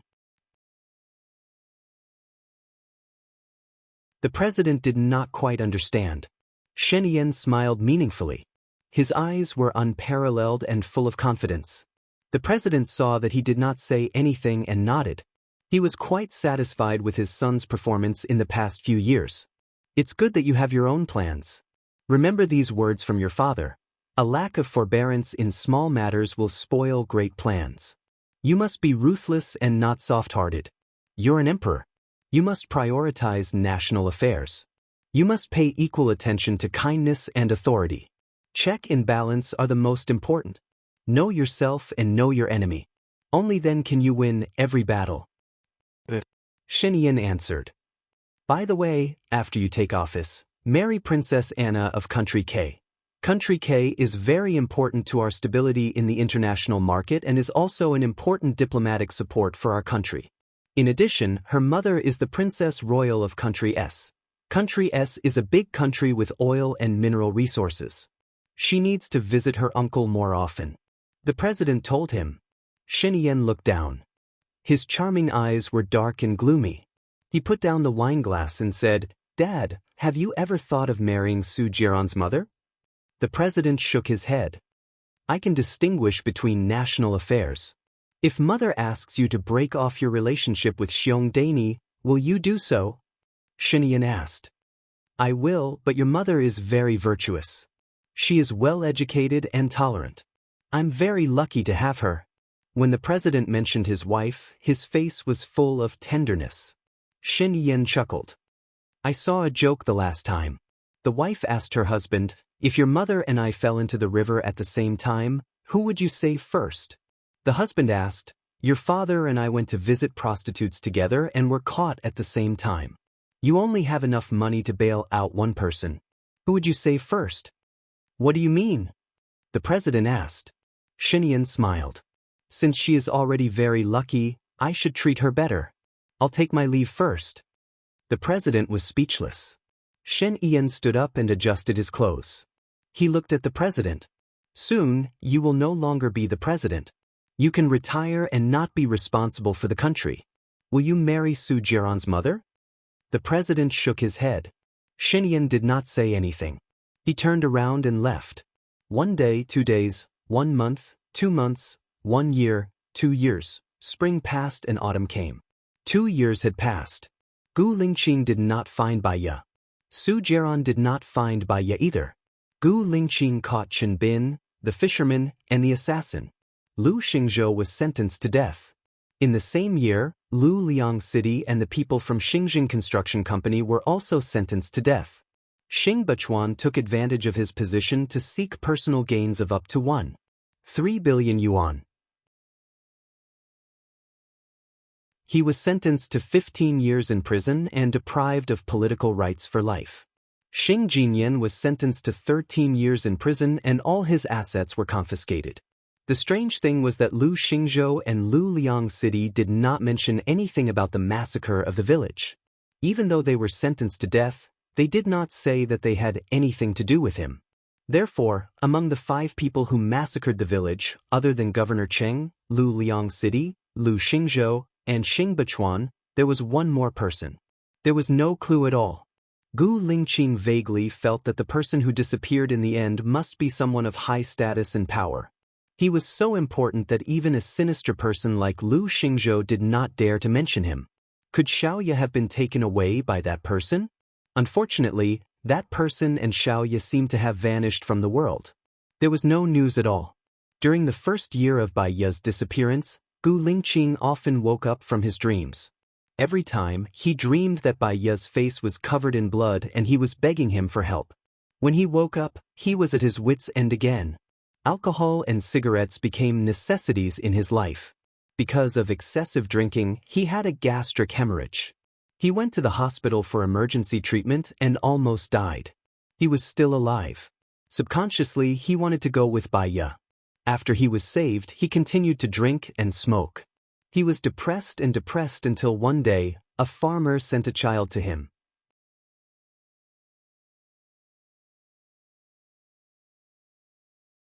Chapter 317. He asked the farmer how he and Baiya's child came to be. The farmer said that more than 6 years ago, a man gave him the child and let him raise it. He gave him 3,000 yuan a month. Then, the man asked him to send the child to a man named Gu Lingqing. He didn't know anything else. He asked the farmer if he could describe the man's appearance. The farmer shook his head and didn't say anything. He didn't know if the farmer didn't know the man's appearance or if he really didn't know. He checked the farmer's background and the people in the farmer's village. There was no problem. The farmer was an honest farmer who lived in a remote mountain village. The others didn't know where the child came from, and they had never seen the man that the farmer mentioned. He wondered if the reason why he returned the child at this time was because he didn't want to see the farmer give up on himself. The child must have been taken away by someone on his side. He went to visit the chief that he had met when he was on a mission, General Kai Qingyun. Unfortunately, General Kai Qingyun had already passed away 3 months ago when he arrived. Everything seemed to be a mystery. He couldn't find the exit, nor could he find any clues. He named the child Gu Yan to continue their relationship, to continue all the unfinished love. He also temporarily left the military and inherited the family business. If he found Baiya, he would bring Baiya to travel around the world and live a peaceful life. Unfortunately, another year passed, and he still couldn't find Baiya. Zhou Hailan was diagnosed with diabetes, and Gu Lingqing took the other child, Gu Ruoxin, to take care of him so that the 2 children wouldn't be lonely. It was the first day of school, and Gu Ruoxin and Gu Yan were about to enter the 1st grade. The school let the 1st graders go to school a day earlier to get to know each other. They also organized a parents' meeting, and all the parents gathered in the hall. Gu Lingqing saw Su Jiran. Su Jiran also saw Gu Lingqing. They looked at each other, and Gu Lingqing turned his face away, ignoring him, and walked to the back. Su Jiran stood in front of him and questioned, "Why did you leave the military? Why didn't you deal with me? My research on the antidote has failed. Baiya is dead for sure." Gu Lingqing looked at Su Jiran coldly. "For people like you, if Xiaoya is still alive, you should watch me and Xiaoya live happily together. If Xiaoya is dead, I can't let her die." You are not qualified to die with her. Su Jiran lowered his eyes. She's already dead. If she wasn't dead, the people who captured her would have come to threaten you or me, but they didn't. She will always live in my heart. Get out of my way, Gu Lingqing said in a deep voice. Su Jiran looked up at him. Xiaoya is really dead. I poisoned her with my own hands. The research on the antidote failed, and no one can save her. That day on the ship, I wanted to have sex with her. She jumped off the ship into the sea. When I fished her out of the water, she was already dead. In the end, it's me, it's all me, it's me, it's me, it's me, it's me, it's her death.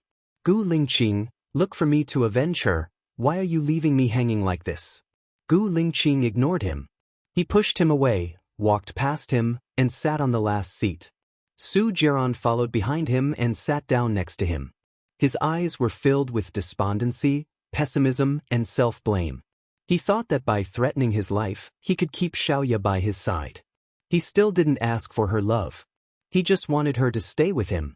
In the end, Baiya didn't even let him know where she died. Compared to never seeing her again, he should have let go. He already knew that he was wrong. Gu Lingqing, don't let me go.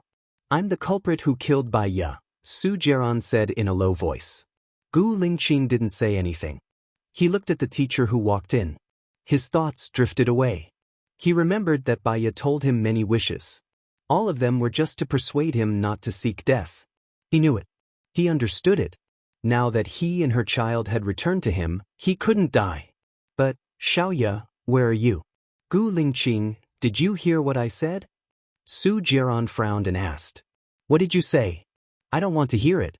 I won't kill you, but it doesn't mean that I want to see you.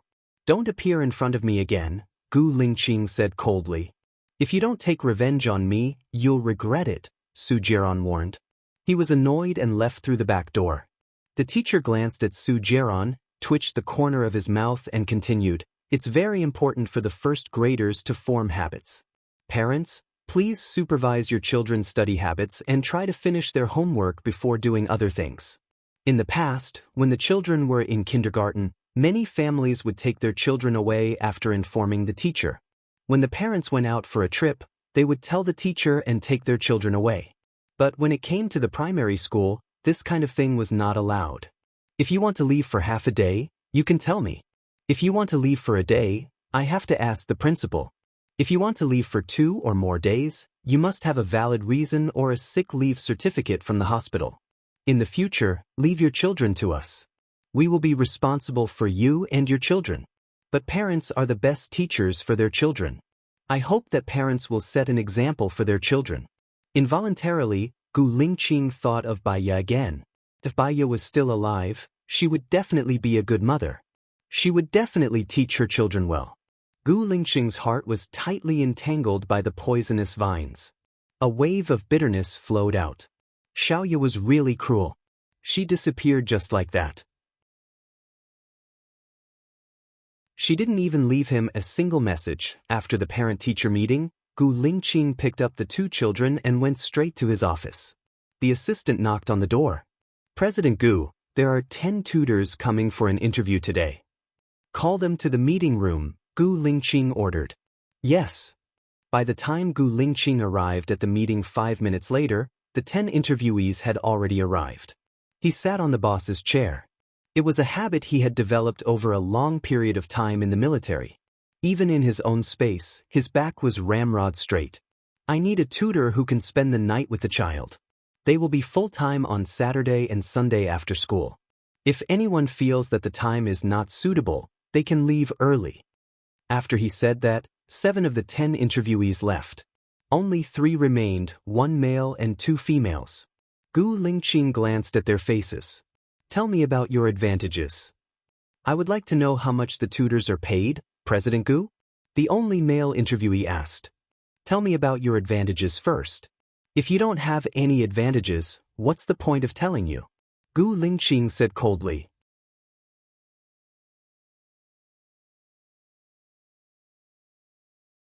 Chapter 318.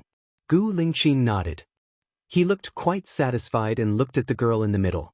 The girl in the middle smiled and said, I used to be a language teacher in primary schools. I've taught the first, second, third, and fourth grade classes. I'm more familiar with the current education program in primary schools. I'm sure I can teach your son well. Gu Lingqing nodded and looked at the last girl. At first glance, she was very beautiful. Her facial features were exquisite and flawless. Her skin was fair and smooth like a jade belt. In particular, her pair of big eyes were abnormally calm, like the vast ocean. She didn't have the impetuosity of the modern beautiful girls. The only thing that didn't fit the modern aesthetic was her figure. She was slightly plump and rather round. Hello, Mr. Gu. My name is Wu Nian. I'm 28 years old this year. I've been working in an orphanage in Sea City. I think your child doesn't lack education. They have education. Maybe they have more education than the average person. More likely, they are smarter than the average child. I can help them develop good habits. Secondly, I won't let them feel lonely spiritually. Gu Lingqing frowned slightly. Why won't you let them feel lonely spiritually? There's something to do. There's a goal that needs to be achieved. They'll work hard for the goal. They'll use hard work to replace longing and loneliness. This is a process of guidance, Wu Nian explained. What if it's useless even if they work hard? Won't they feel even more lonely and desolate? Gu Lingqing asked. That's because they've set the wrong goal to work hard for. Only by changing their goal appropriately can they become more proactive in working hard. Then, they'll continuously improve their goal and won't feel lonely and desolate. Of course, when they're inflated, they'll also be suppressed appropriately. I hope Mr. Gu will give me a chance. Wu Nian said sincerely. If you want to stay, the others can leave first, Gu Lingqing said in a deep voice, scrutinizing Wu Nian. Wu Nian lowered his eyes and was quiet. The others all left. Gu Lingqing asked, What's your expected salary? Wu Nian looked at Gu Lingqing. The first month is 1,000 yuan, the second month is 2,000 yuan, and the third month is 3,000 yuan. In the future, each month is 1,000 yuan more than the previous month. The maximum is 100,000 yuan. Or, we'll discuss it again when it reaches 100,000 yuan. Of course, if Mr. Gu feels that I'm not doing well, you can fire me at any time. You are very confident. When can you start to work? Gu Lingqing asked. Tomorrow is the weekend. Your child should be resting, right? I will come to work on Sunday. Is it convenient for you? Wu Nian asked. Gu Lingqing nodded. It's good for you to get to know each other earlier. Come to my company at 8 a.m. on Sunday. My people will pick you up. You have 4 days off a month. You need to apply for it in advance. Wu Nian nodded. Got it. Is Miss Wu married? Gu Lingqing asked suspiciously. At your age, you should have a boyfriend, right? Gu Lingqing furrowed his brows. I did in the past, but we broke up, Wu Nian said simply. Got it? You can go now. Gu Lingqing said in a deep voice. He took out Wu Nian's resume. Orphan, no parents, grew up in the Daoren orphanage in City C. After graduating from the normal university, he had been working at the Daoren orphanage. He called his assistant and ordered, Call the Daoren orphanage and ask if there's a teacher called Wu Nian. Ask him why Wu Nian resigned. Wu Nian walked out of Gu Lingqing's company. She looked back at the towering building and smiled. Gu Lingqing, we finally meet. She dialed Lu Shuang's number as she walked towards the road. How is it? Have you been hired? Lu Shuang asked anxiously. Yes, I've been hired. I'll go to work on Sunday, Wu Nian said with a smile. Congratulations. If you need any help, just let me know, Lu Shuang said as he patted his chest. Wu Nian's eyes were filled with sadness. You've helped me a lot. It's all my fault. What are you talking about? I was originally angry because he used me. But because of you, I feel like I've earned some back. It wasn't in vain that I was tortured by him. Lu Shuang had always been straightforward. Wu Nian felt even more guilty. I'm sorry. If it wasn't for me, you could have gone far away. I'm sorry, Shuang Yo. What far away? Our son is at his place. Let's not talk about this. Tomorrow is Saturday. Since you're out now, let's have dinner together tomorrow, Lu Shuang invited with a smile. I'll go to your place. I'll go to the nursing home first, Wu Nian said softly. Be careful. Don't get found out, Lu Shuang said worriedly. I know. I'll hang up first. Wu Nian hung up the phone and got into a taxi. She went to the nursing home and looked out of the window. The sunlight was just right. It shone in through the window and fell on her beautiful body. She was still alive. Half an hour later, Wu Nian paid the fare and got out of the car. She walked to the door. She had to register to see the patient. She wrote Bai Bing's name but not her own. Then she walked in. Bai Bing was still locked in the glass window. She sat on the chair, as if she was meditating. She didn't move at all. A nurse passed by. Wu Nian asked the nurse, "What's the situation with the lady inside?" The nurse glanced at Bai Bing and sighed. She was fine last year. She exercised, studied, smiled, and was positive and sunny. But one day, her ex-husband's wife came to visit her. She knew that her ex-husband had died in prison and her daughter had also died. That's when she started to become like this. That's when she became like this. She knew about Xing Bachuan's death. Lu Shuang had told her that he was assassinated.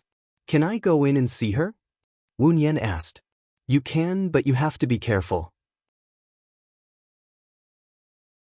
She might attack you, the nurse reminded her and opened the door with the key. Wu Nian walked to Bai Bing and sat down opposite her. Bai Bing's eyes trembled slightly. She looked at Wu Nian and took the initiative to speak. Xiaoye told me that as long as I become better and better, he would be enchanted by me the next time we meet.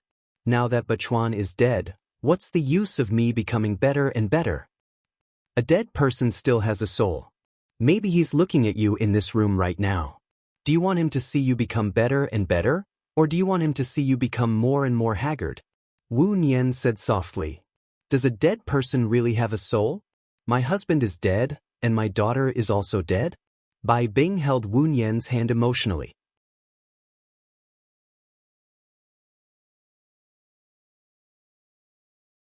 Chapter 319. Bai Bing looked at Wu Nian blankly.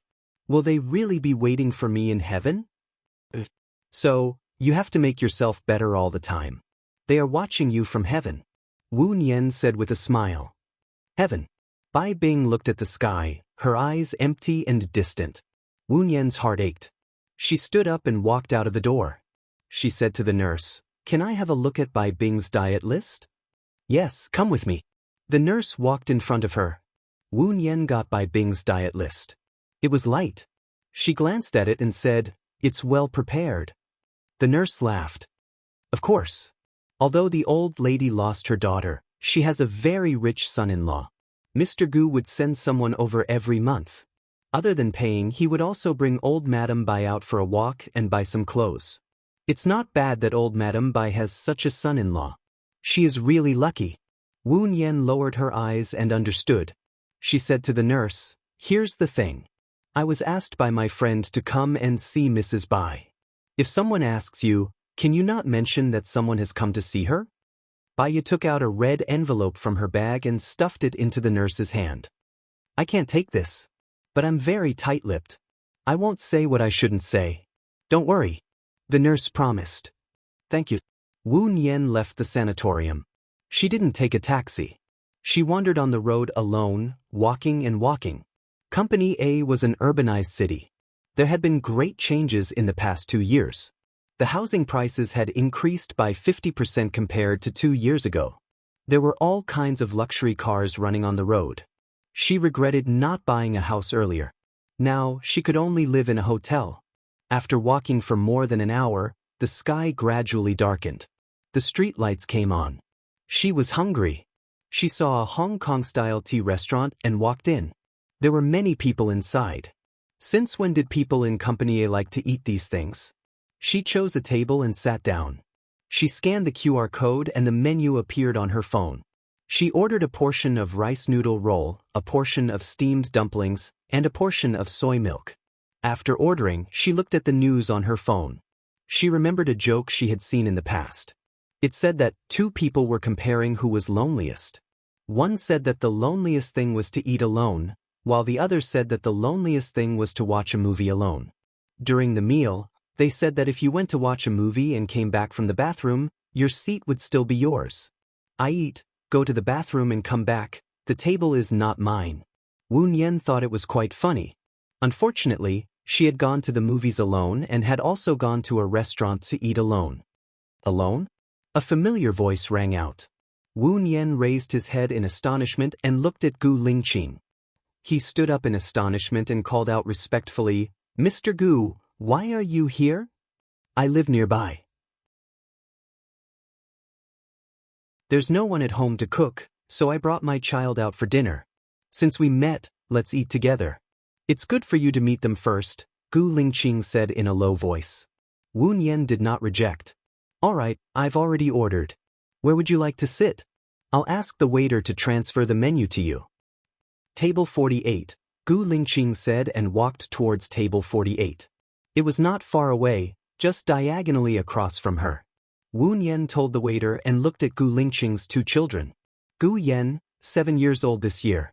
He's the older brother. The one beside him is Gu Ruoxin, also 7 years old.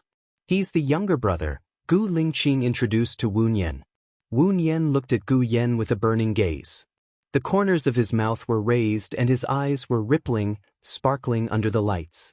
Mr. Gu's two sons are both outstanding and good-looking. I'm good-looking because I look like my mother. My mother is beautiful, Gu Ruoxin said. Wu Nian looked at Gu Ruoxin.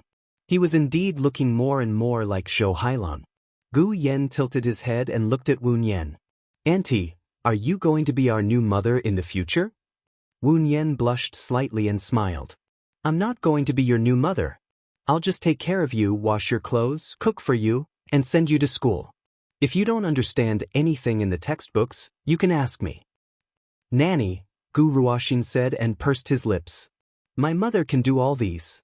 I don't want you to do it. If I do all these things, your mother will have more time to accompany you, right?" Wu Nian said gently. Gu Ruoxin did not say anything and lowered his head. Gu Yan looked at Gu Ruoxin and then at Wu Nian. He saw Wu Nian looking at him with a smile. "Welcome to my house, Annie. Do you know how to draw?" "I like to draw. Little Yen is very good at drawing. Can you teach me?"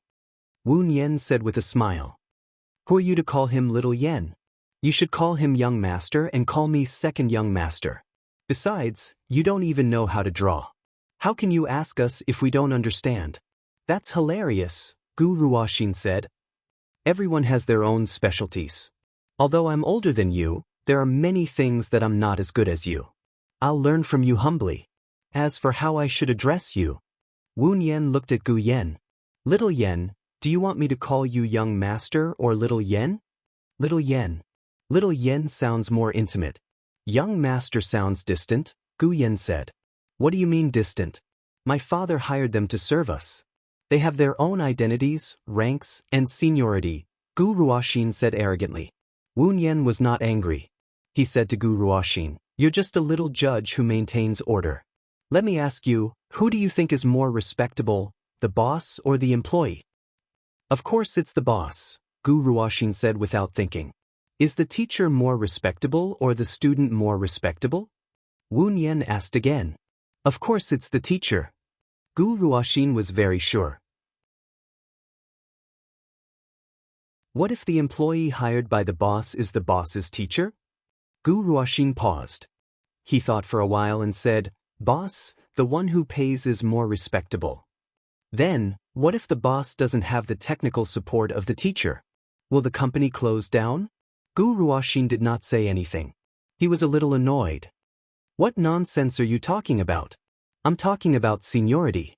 Why are you talking about it?" Gu Lingqing looked at Wu Nian and did not say anything. He wanted to see how Wu Nian would handle it. Wu Nian smiled good-naturedly. "The dishes are here. Let's eat first. I'll go wash my hands." Wu Nian stood up and walked to the washroom. When she was washing her hands, Gu Lingqing appeared beside her. "I want to know how Mr. Wu will handle it?" Gu Lingqing asked. "Because the child is yours, I didn't say it in front of the child. I want to have a deeper conversation with you, Mr. Gu. Can you give me half an hour on Sunday?" Wu Nian asked with a smile.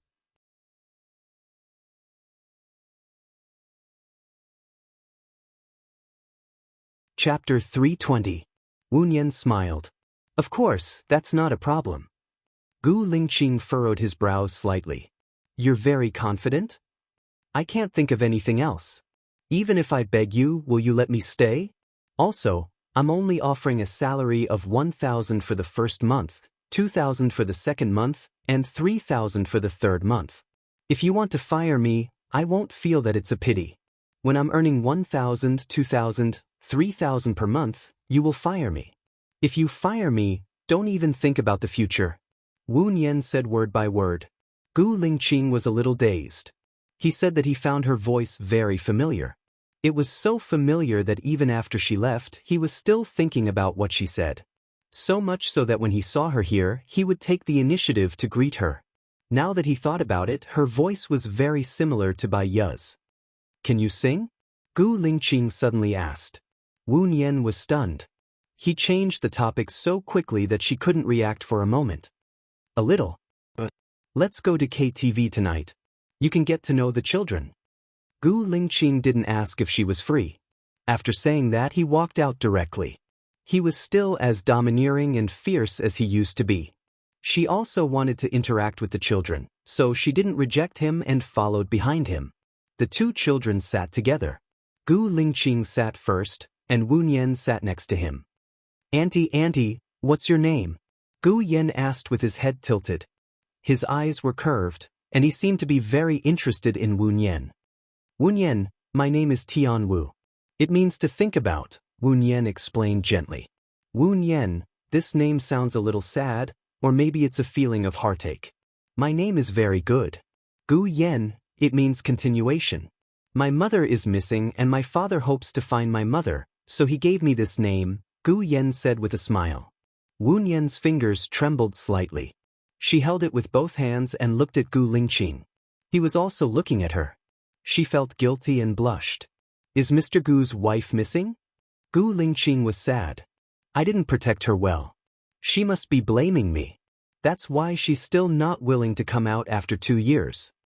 Wu Nian chuckled. Gu Lingqing was surprised and looked at Wu Nian.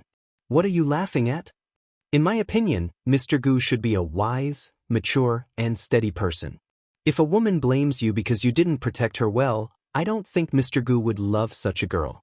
If Mr. Gu insists that the girl you like is such a person, then you are not worthy of her love. Since you are not worthy of her love, why would she come back to you? Wu Nian analyzed. Gu Lingqing squinted his eyes and stared at Wu Nian. He didn't say a word and looked gloomy, as if a storm was coming. I think that what Xiao Nian said makes sense, Gu Yen said calmly. Wu Nian looked at Gu Yen in surprise. What did you call her? Gu Lingqing questioned Gu Yen. Gu Yen wasn't afraid. He smiled like a crescent moon. I think calling Xiao Nian is more intimate than calling her auntie. She's your senior. She's older than you by 20 years. Calling her Xiao Nian isn't intimate, it's rude. Call her auntie next time, Gu Lingqing ordered. Oh, I know, Dad. Hello, auntie, Gu Yen said sweetly. This voice went straight to Wu Nian's heart. It was soft and there was an inexplicable bitterness in his eyes. Hello, Xiao Yen. Let's eat, Gu Lingqing said in a low voice. His mood was even lower. He knew that Bai Ye wouldn't blame him. But if she didn't blame him, why hadn't she heard from him for so long? Was she already? He didn't dare to think about it. He would rather convince himself that Bai Ye blamed him for not protecting her. His heart was in pain. He lost his appetite and put down his chopsticks. I'm sorry, I need to go out for a while. Gu Lingqing left the table and walked out. It's all your fault. Why did you mention your mother? She's a jinx. Every time your mother is mentioned, Dad will be unhappy, Gu Ruoxin blamed Gu Yen. It's not that Dad is unhappy. He just misses my mother. Even if I didn't mention it, he would still miss her, Gu Yen retorted. What's the big deal about missing your mother? Your mother is already dead. My mother is still alive. Dad should have married my mother. I don't want to eat with you anymore. Gu Ruoxin glared at Wu Nian and got down from his seat. Wu Nian grabbed hold of Gu Ruoxin. You're still young. Don't run around. What if you run out and get caught by the bad guys? Gu Ruoxin pushed Wu Nian away forcefully. You're the bad guy. I don't like you. Don't come to my house. Wu Nian didn't expect a little boy to be so strong. He pushed her to the corner of the table. She couldn't straighten her back and had to squat down. Gu Ruoxin ran away. Auntie, are you okay? Gu Yen ran to Wu Nian and asked with concern. Wu Nian shook her head. It's okay. Go outside and find your father. Get your brother back. Gu Yen ran out anxiously. Wu Nian squatted down to relieve herself. Her forehead was covered in cold sweat. Are you okay? Gu Lingqing ran over and helped her up. Wu Nian smelled the tobacco on him. He must have gone outside to smoke. Gu Lingqing only smoked when he was upset. Her eyes turned red. I'm fine. Don't worry about me. Young master ran out just now. Hurry up and get him back. It's too dangerous for a child to run around outside. Gu Lingqing looked at her face. He carried her and walked outside. Wu Nian held his arm in surprise. What are you doing? You don't look well. I'll send you to the hospital. Gu Lingqing said in a low voice. Little Yen, follow me. I'm fine. I just bumped into the corner of the table. I'll be fine in a while. Your child is still outside, Wu Nian said worriedly. He runs away from home every 2 or 3 days to go to his mother's place. From here to his mother's place, he can find the way with his eyes closed. I'll ask someone to bring him back later.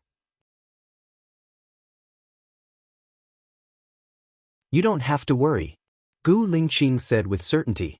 Wu Nian understood. This child is trying to match you with his mother, right? I only have my wife in my heart, Gu Lingqing said with certainty. He coldly opened the car door and let Wu Nian in.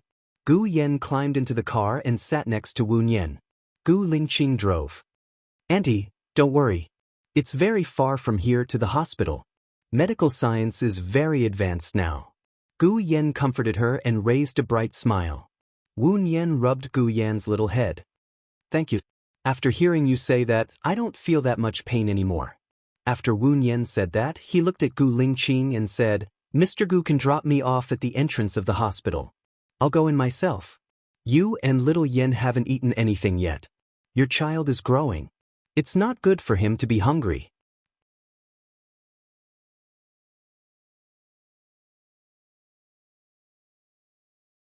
Chapter 321. When I was heartbroken in a city, I wanted to leave.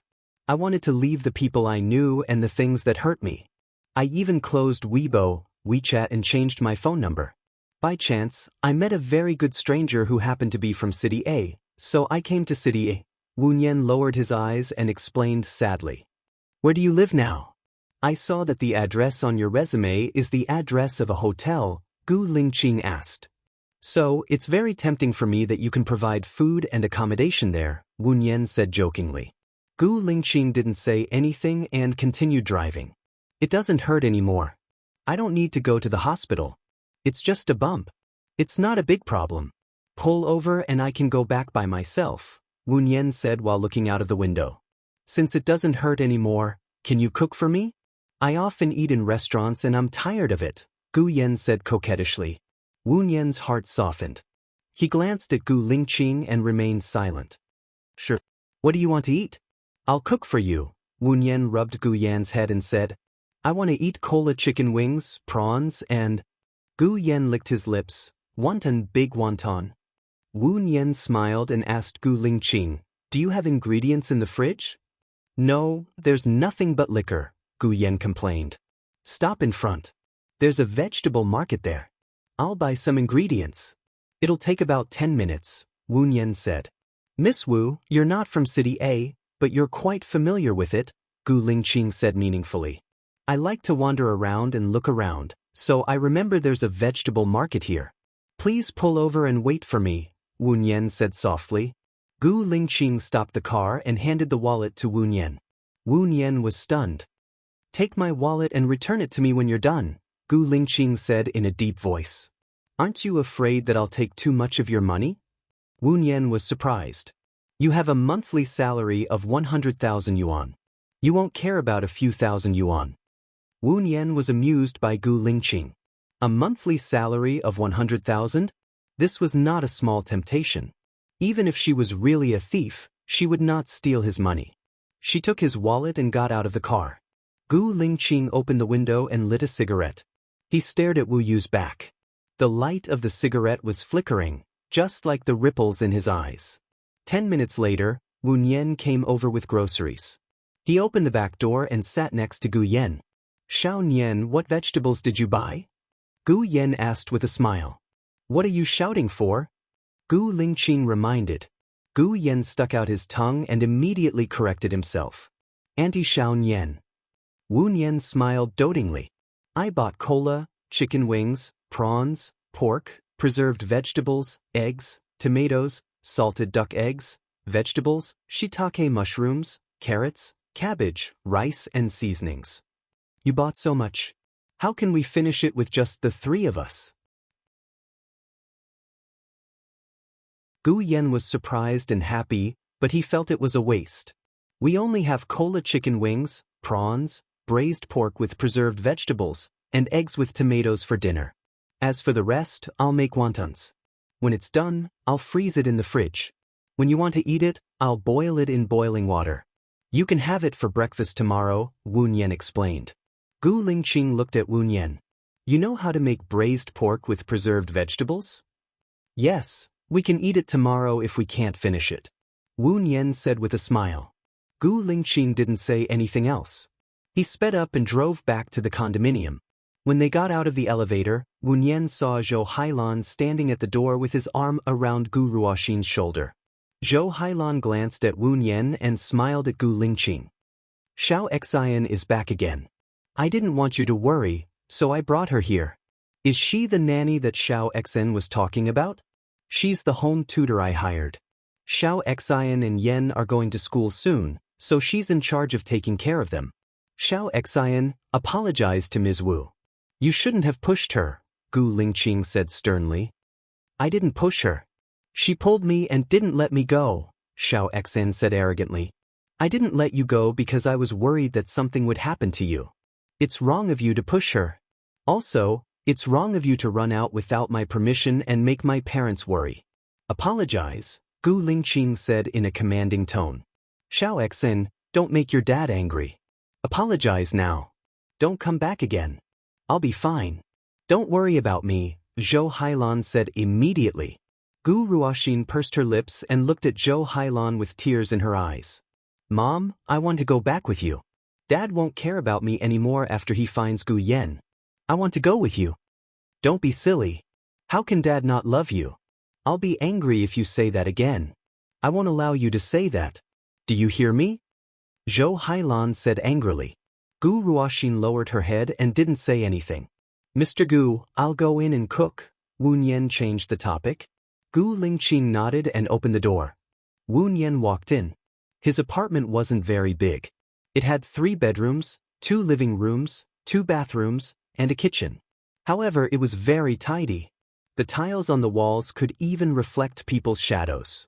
The overall layout was very similar to the feeling he gave people.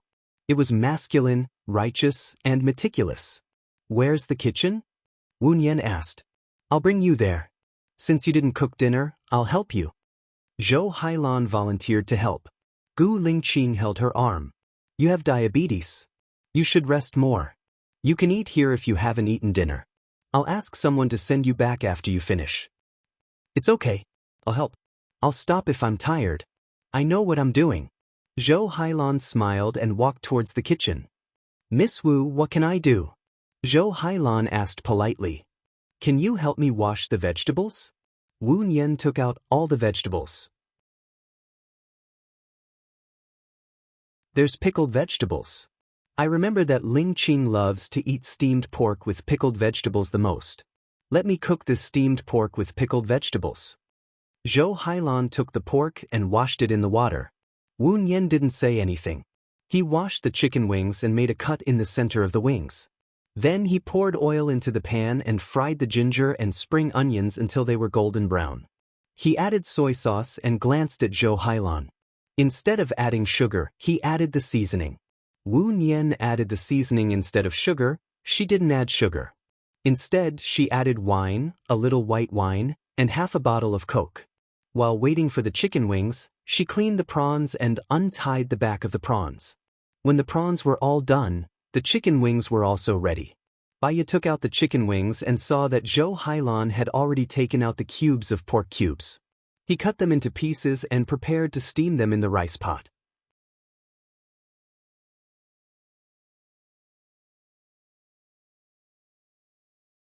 Chapter 322. Wu Nian smiled and narrowed her eyes. She looked like she was listening to the conversation. Sure. Thank you, madam. What do you like to eat? As she spoke, her phone rang. I'm sorry. Wu Nian walked to the side and answered the call. Xiao Nian, let me tell you a piece of good news. I have a few days off from tomorrow onwards. Shen Yan is going overseas for an interview. Let's go on a trip together, Lu Shuang said excitedly. Have you forgotten? I found a full-time job. However, I have 4 days off per month. I'll see if it's okay next time. However, it's not good for me to be a minor when I've just started working, Wu Nian said apologetically. Alright, give me all your time tomorrow. We'll go fishing together. I know a fun place. Lu Shuang was still in a good mood. Sure. See you tomorrow. Wu Nian said. She hung up and turned on the voice recorder. She put the phone in her pocket and said to Zhou Hailan, I'm sorry. It's a call from a friend. What do you like to eat? Oh, it's okay. Xiao Xen likes to eat durian and garlic crayfish. However, she doesn't like spicy food. She can't stand spicy food. Xiao Yan's adoptive parents are from H City. People there like spicy food. So, Xiao Yan likes to eat spicy food, Zhou Hailan said warmly. I remember. Thank you, madam, Wu Nian said with a smile. Thank you, madam. Wu Nian said with a smile. Wu Nian used butter to fry the prawns. The prawns turned red. Then she added in the egg yolk, ghee and salt. Wu Nian used butter to fry the shrimps. The shrimps turned red. Then he beat in the egg yolk, ghee and salt. Finally, he lifted the pan. Miss Wu is really good at cooking, Zhou Hailan praised. When I was in the orphanage, I was the one who cooked for the children. So, it's not bad. Wu Nian scooped out the prawns and made the last dish, tomato and egg. Auntie Nian, your cooking smells so good. I'm hungry. Gu Yen ran in and craned his neck to look at the stove. Wu Nian gave Gu Yen a bowl and a pair of chopsticks. You can eat the cola chicken wings and prawns first. Thank you, Auntie Xiao Nian. Auntie Xiao Nian is the best auntie I've ever met, Gu Yen praised and added, like a doryman. Nian, Gu Xiao Xiao Nian said. Wu Xiao Xiao Xiao Nian and said. Wu is. She is.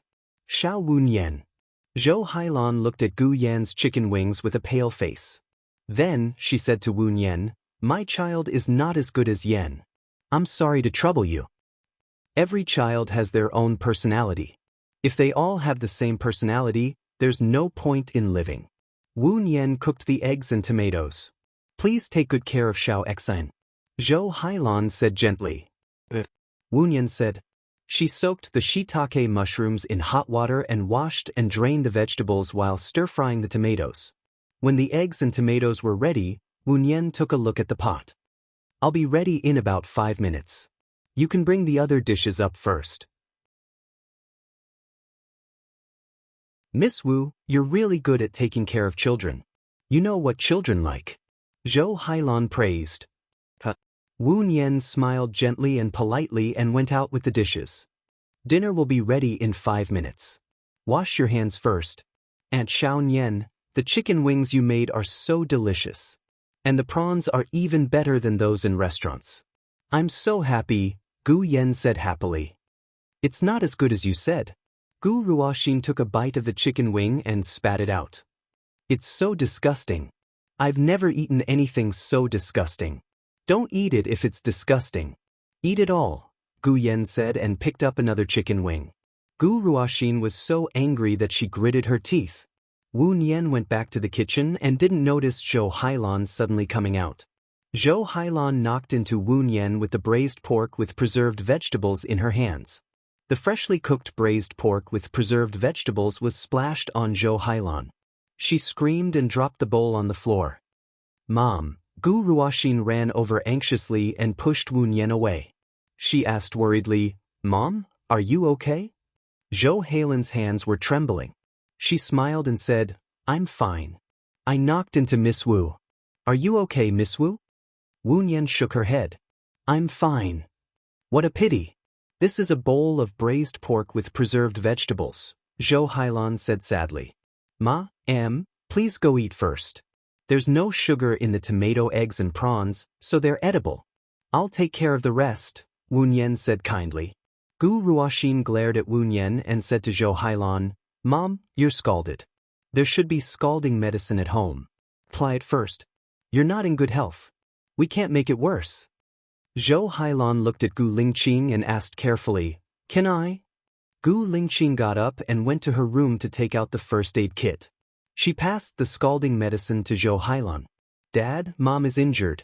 I can't do it myself. You can apply the medicine for Mom, Gu Ruoxin said to Gu Lingqing. It's okay. I can do it myself. Zhou Hailan took the scalding medicine from Gu Lingqing's hand. She rolled up her white sleeves. Her skin was scalded red. She applied the medicine on herself and frowned. There were tears in her eyes. Then she changed her other hand. The other arm was also scalded red. Mom, both of your hands are scalded. How are you going to shower at night? What if you have a fever? Don't leave today. I'll take care of you. Gu Ruoxin held Zhou Hailan's hand and blew on it gently.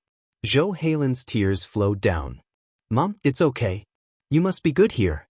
Don't make your dad and auntie angry. Do you understand? How could it not matter? If you had a fever and fainted alone, no one would know. If Dad doesn't let you stay here, I'll go back with you. At least I can take care of you, Gu Ruoxin said with tears in her eyes. Don't talk nonsense. Be good and listen to Mom. Zhou Hailan's tears flowed even more fiercely.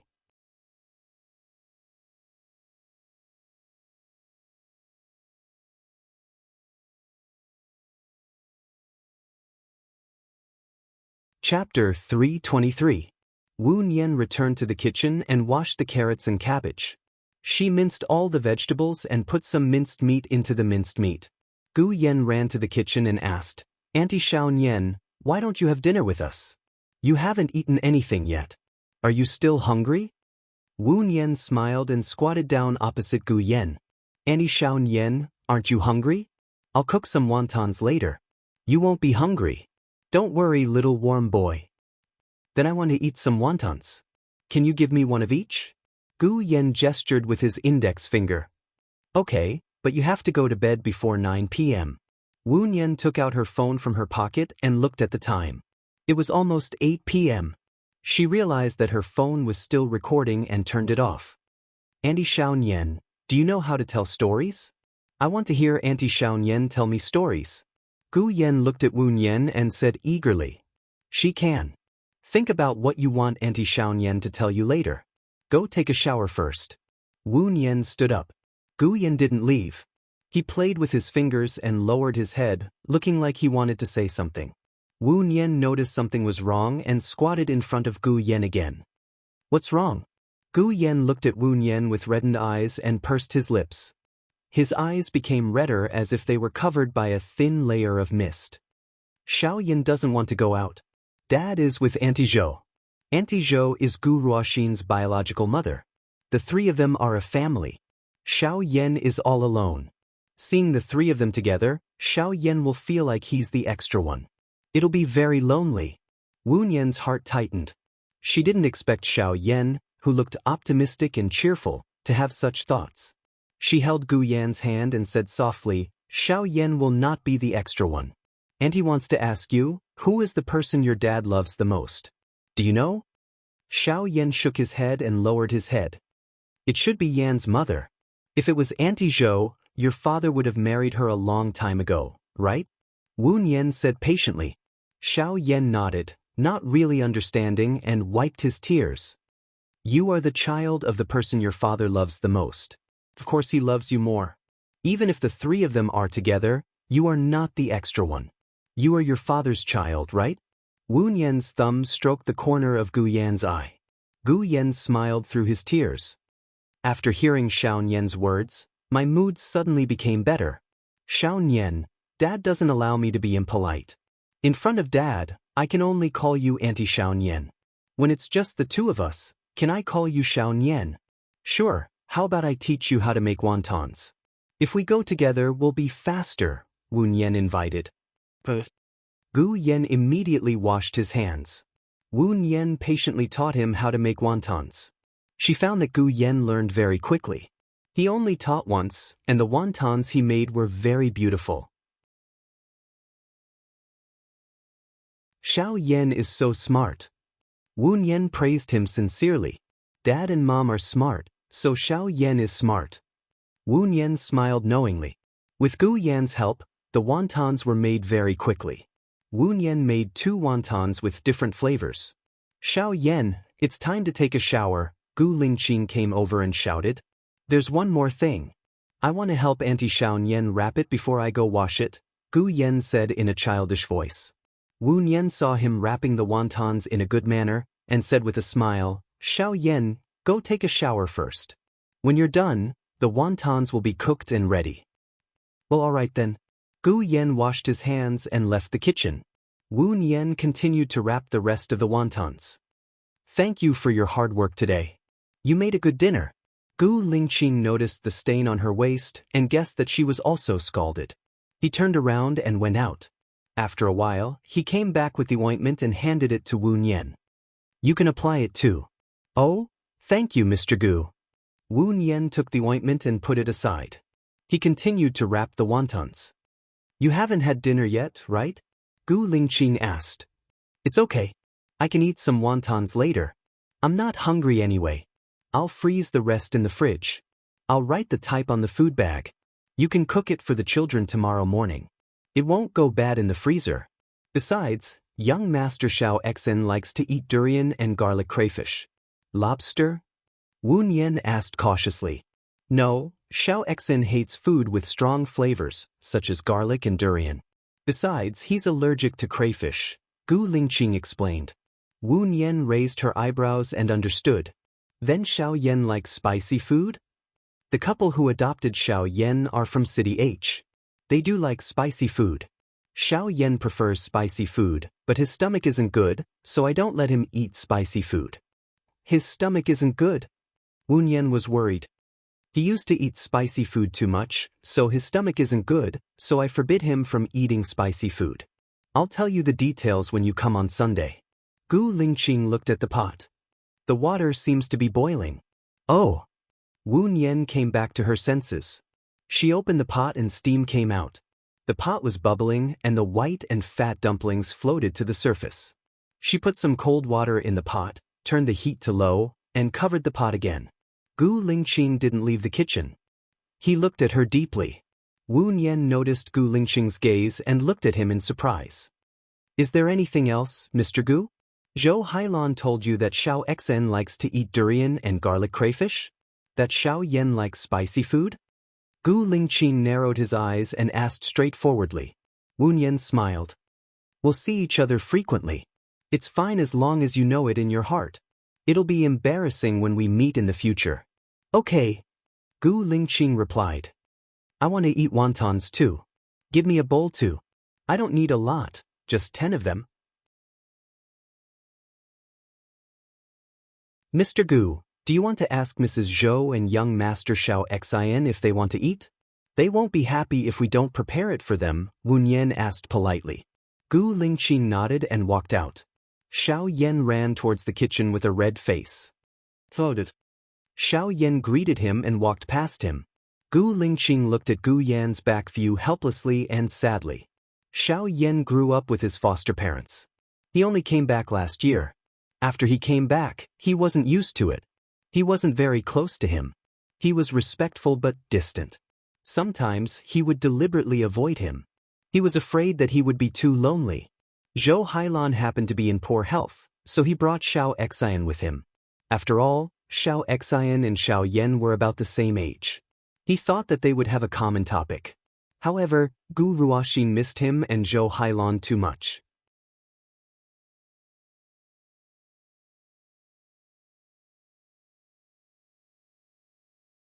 Chapter 324. Come here, Xiao Yan, Gu Lingqing shouted. Gu Yan stopped and smiled awkwardly. His hands were clenched because of nervousness. Dad, what's wrong?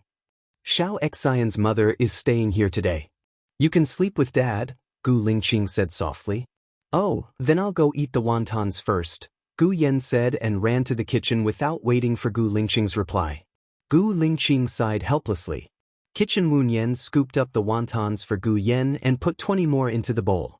Gu Yan looked at the wontons with sparkling eyes. He licked his lips and asked, Xiao Nian, can I eat them now? Yes, but be careful. It's hot.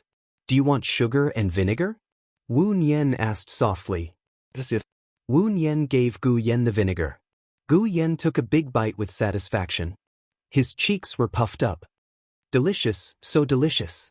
This is the best wonton I've ever eaten. I can only eat wontons for hundreds of years. Wu Nian was amused by Gu Yan.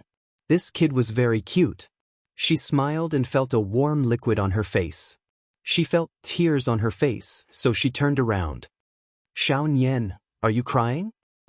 Gu Yan's eyes were sharp. Did my dad bully you? No, I accidentally burned my waist and it hurts a little. Wu Nian found an excuse. I'll help you apply the ointment. Gu Yan put down the bowl and picked up the ointment on the stove worriedly. He lifted Wu Nian's clothes and said, Xiao Nian, your waist is purple. It's okay. It'll be fine in a few days, Wu Nian comforted. Gu Lingqing stood at the door and saw the injury on Wu Nian's waist. He frowned and said in a deep voice, It seems that the injury is serious. You need to go to the hospital. No, really it's fine. It's just a scratch. I'm not that precious, Wu Nian refused. Then boil 2 eggs and put them on a hot compress. You'll get better faster, Gu Lingqing said in a low voice and walked in. Wu Nian nodded respectfully. Okay, I'll use it when I get back. They won't eat. You just have to eat mine and yours, Gu Lingqing ordered. He looked at Gu Yan and picked up Gu Yan's bowl. Come out and eat. Be careful not to burn yourself. Gu Yan followed Gu Lingqing out. Gu Lingqing put the bowl on the table. Gu Yan sat at the dining table and ate quietly. Gu Lingqing looked at Gu Yan, who was in a daze. His eyes were heavy, like a shadow floating in the air. If Baiya were here, he would definitely know how to get along with children better than he did. He was cold, indifferent, and of few words. He did not know how to make children happy, nor did he know how to get closer to them. Wu Nian put the sour and vinegar plate in front of Gu Yan. Gu Lingqing looked at Wu Nian. The wontons are almost ready. How many do you want, Mr. Gu? Wu Nian asked respectfully. 10.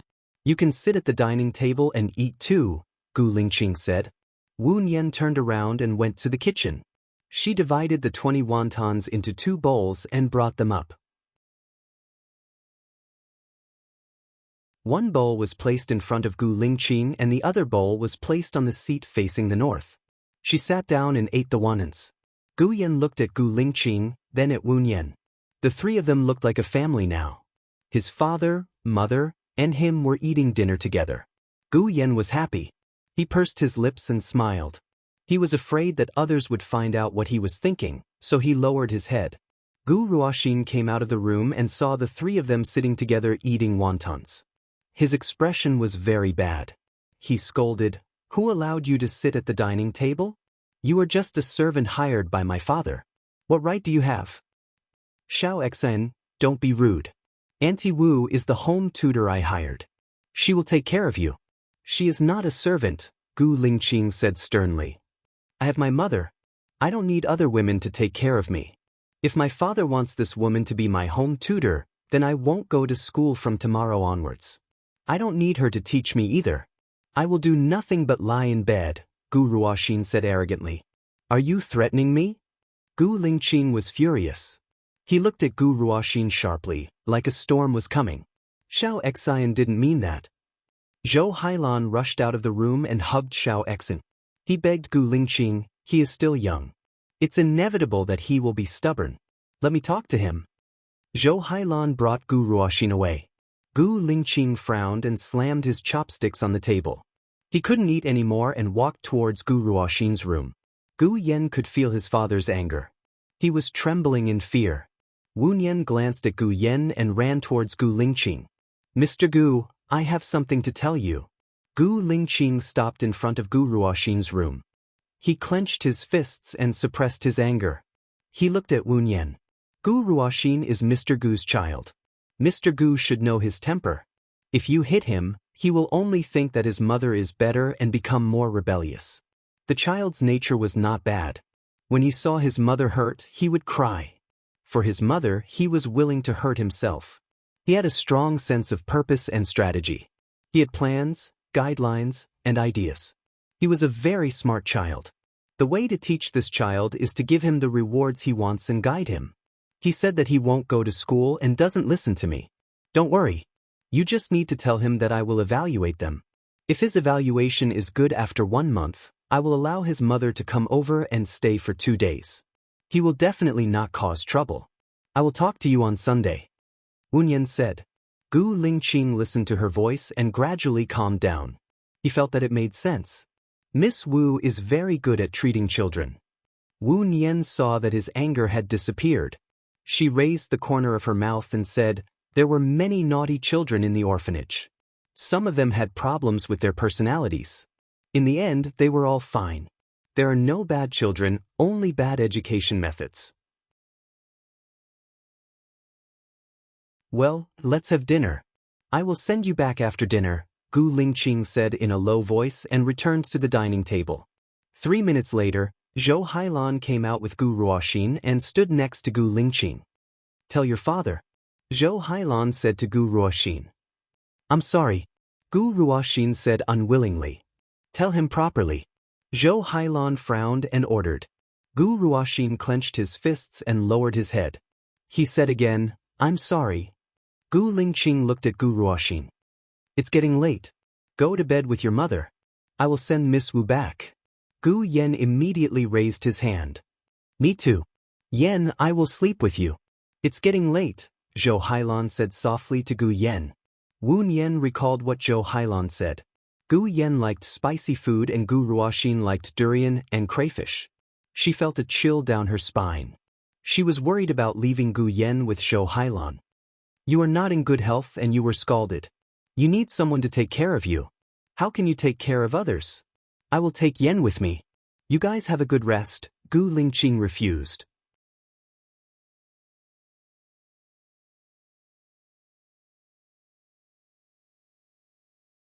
Chapter 325. In the car. The light from the street lamp shone through the window and fell on the side of Gu Lingqing's face, hiding the other half of his face in the darkness. Gu Yen leaned on Wu Nian. Aunt Xiao Nian, didn't you say you were going to tell me a story? A long time ago, there was a lion cub. When he was born, his father was killed by a hunter and his mother was taken away by the hunter. He and his sister were adopted by an elephant mother. When he was young, he was often bullied by tigers, hungry wolves, and wild dogs. Every time he was bullied, he told himself that he had to become stronger so that he wouldn't be bullied by others. He had to run faster than any animal and his claws were sharper than any animal. He had to practice avoiding the traps of the hunters. Finally, one day, he became the king of the forest. He married a beautiful wife and had 2 children. He had his own family and lived happily ever after, Wu Nian said softly. Gu Yen fell asleep. Gu Yen fell asleep. Wu Nian held him in her arms and gazed at him tenderly. She hoped that even if he didn't have a mother, even if he encountered setbacks were not used to defeat him, but to make him stronger. Gu Lingqing looked at Wu Nian in the rearview mirror. She looked at him again and said in a low voice, Is Xiao Yen asleep? When you drive back, put him in the child safety chair and drive slowly. Be careful on the road, Wu Nian said worriedly. Gu Lingqing looked at her deeply. The 2 little Wu Nian were reflected in his dark eyes. Wu Nian was a little flustered. She looked down and hugged Gu Yen a little tighter. Gu Lingqing looked away and said in a low voice, I often go on business trips. Sometimes, I go on business trips for more than half a month. In the past, they were still young and didn't need to go to school, so I brought them with me. Now, I can't bring them with me anymore. I think you know what kind of person Zhou Hailan is. Remember, don't let Xiao Yen be alone with her. Wu Nian narrowed his eyes and looked at Gu Lingqing in confusion. Mr. Gu, aren't you going to remarry? It seems that it has nothing to do with you whether I remarry or not, Gu Lingqing said coldly. Wu Nian lowered his head. Sorry, I misspoke. Gu Lingqing clenched the steering wheel and said in a deeper voice, I believe that Yan's mother is not dead. Wu Nian's eyelashes fluttered. She didn't speak. She looked out of the window. Tears flowed out uncontrollably. Fortunately, she deliberately hid in the darkness. No one would find out that she was crying. Where do you live? Gu Lingqing suddenly asked.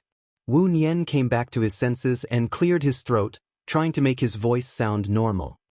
Oasis Hotel. You can stop at the entrance.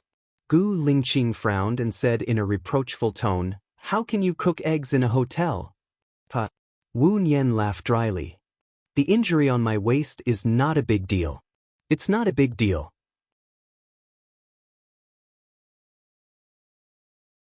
When I was in the orphanage, the children were naughty and often ran around. I was often hit by them. Gu Lingqing drove to the Oasis Hotel and stopped by the side of the road. Wait for me here for a while. Oh. Wu Nian responded. She watched Gu Lingqing walk into a small restaurant. There was a strange feeling in her heart. He was still so careful. Hidden under his cold appearance was a warm heart. He would care about others and take care of others. God should give him a good girl who would care about him and take care of him so that he wouldn't be lonely anymore.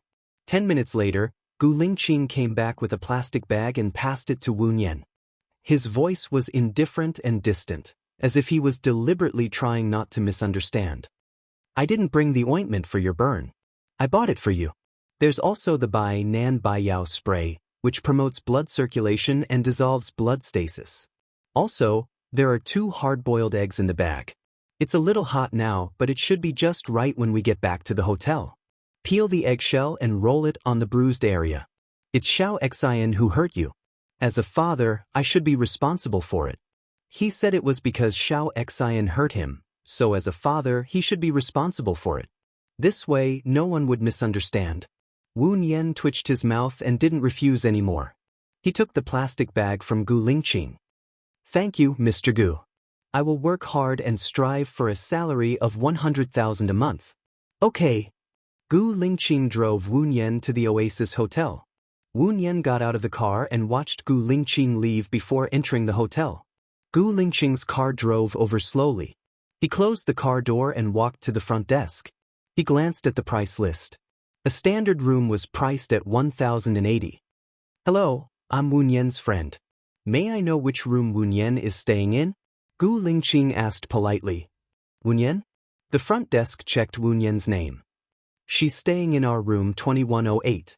Room 2108, right? She hasn't been staying here since Sunday. I've settled the bill for her. How much is the total? The front desk staff looked at Gu Lingqing with her watery eyes. She blushed and used the calculator to calculate. Including today's bill, the guest has been staying here for a total of 6 days. Including tomorrow's bill, it's 7 days. We stay here for 5 days and give you 1 day for free. So, the 6 days bill is 1,248. 0 yuan. Gu Lingqing glanced at the price list again. 2,080 per night was the price of a suite. He swiped his card and walked out of the hotel. He called his assistant and asked, How's your investigation? Mr. Gu, I'm in C City now. Wu Nian is indeed from the orphanage. She grew up in the orphanage. A few years ago, after she graduated from normal university, she returned to the orphanage to teach. Before that, she had a boyfriend. I heard that the guy's family background was not bad. But the guy's family disliked her for her education. After the guy got married, they broke up with her. She was heartbroken and left the orphanage. The assistant reported. How much is the orphanage paying her? Gu Lingqing asked suspiciously. About this, I also asked. It's 2,500 per month. At the end of the year, she will be paid 5,000 to 10,000. Gu Lingqing's eyes darkened. Xiao Yu, if you were living like her, would you stay in a hotel that costs 2,000 per night for a week? I definitely wouldn't. But people who have broken up with their lovers have all kinds of thoughts. She might feel that she has suffered for many years and wants to enjoy the life of a rich person. It's normal.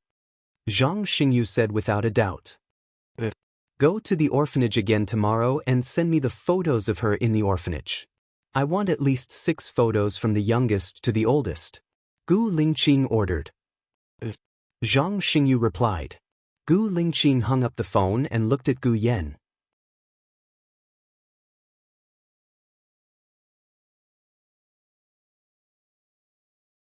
Chapter 326.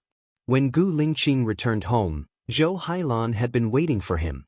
He placed Gu Yan on the bed and covered him with a blanket. Zhou Hailan followed behind him. Lingqing, I have something to tell you. Gu Lingqing replied.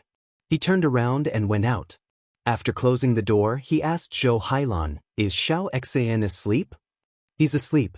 That's why I waited for you in the living room. I know that Xiao Xian has a bad personality. He's too willful, rebellious, mischievous. He's not as obedient as Xiao Yan.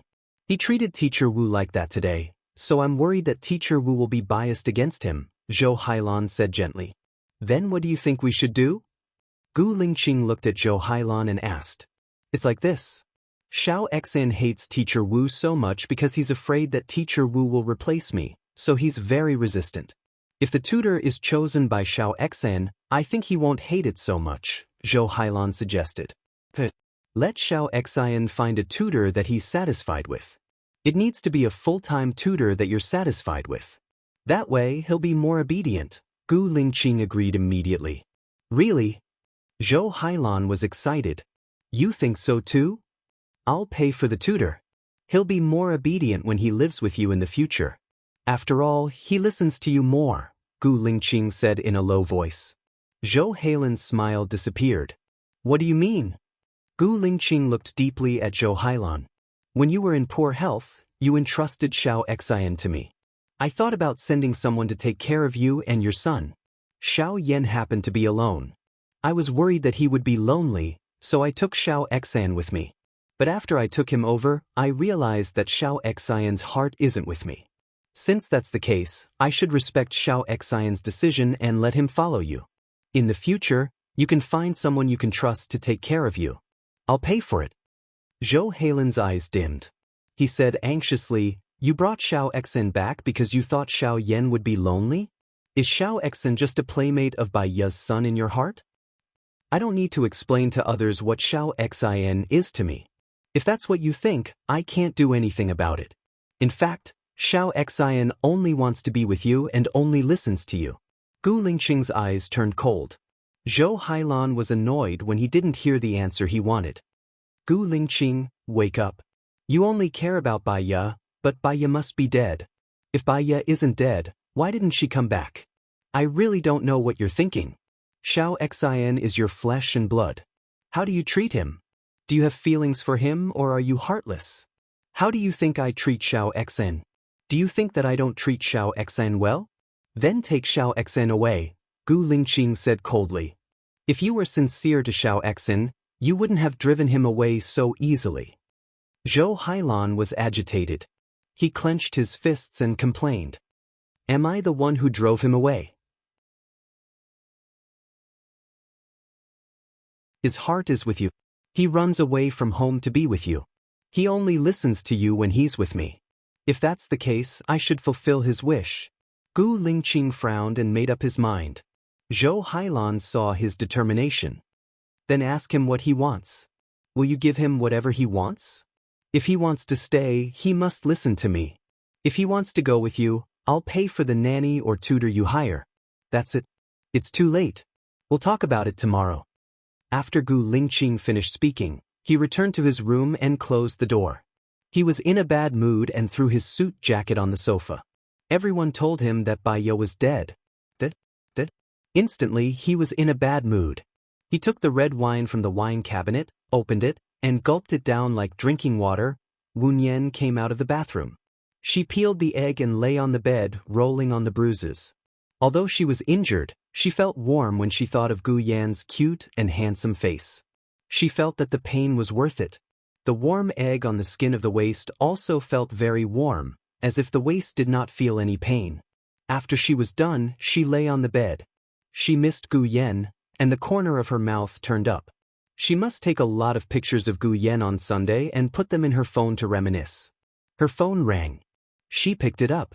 Although it was a series of numbers, she remembered that it was Gu Lingqing's. She took a deep breath, sat up, answered the call, and said respectfully, "Mr. Gu. Why you calling me Mr. Gu? Do you know who I am to you?" Gu Lingqing shouted.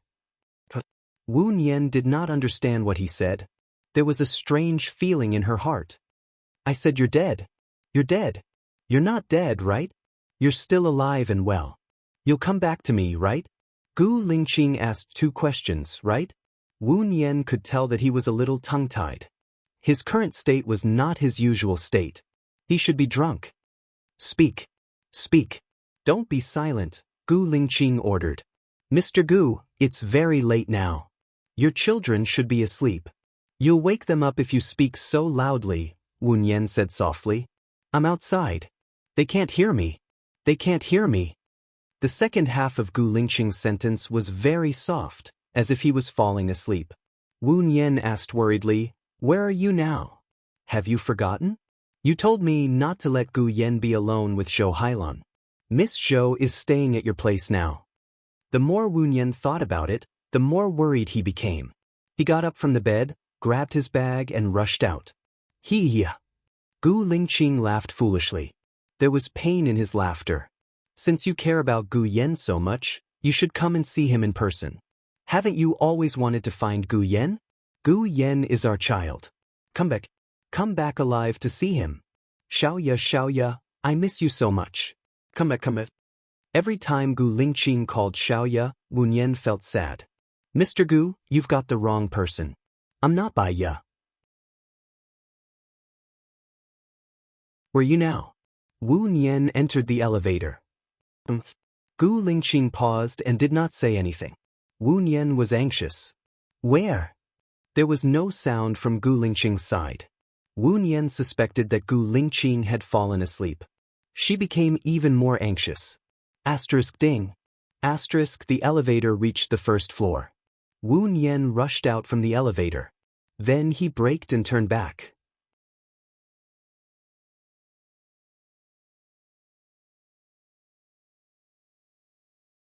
Chapter 327.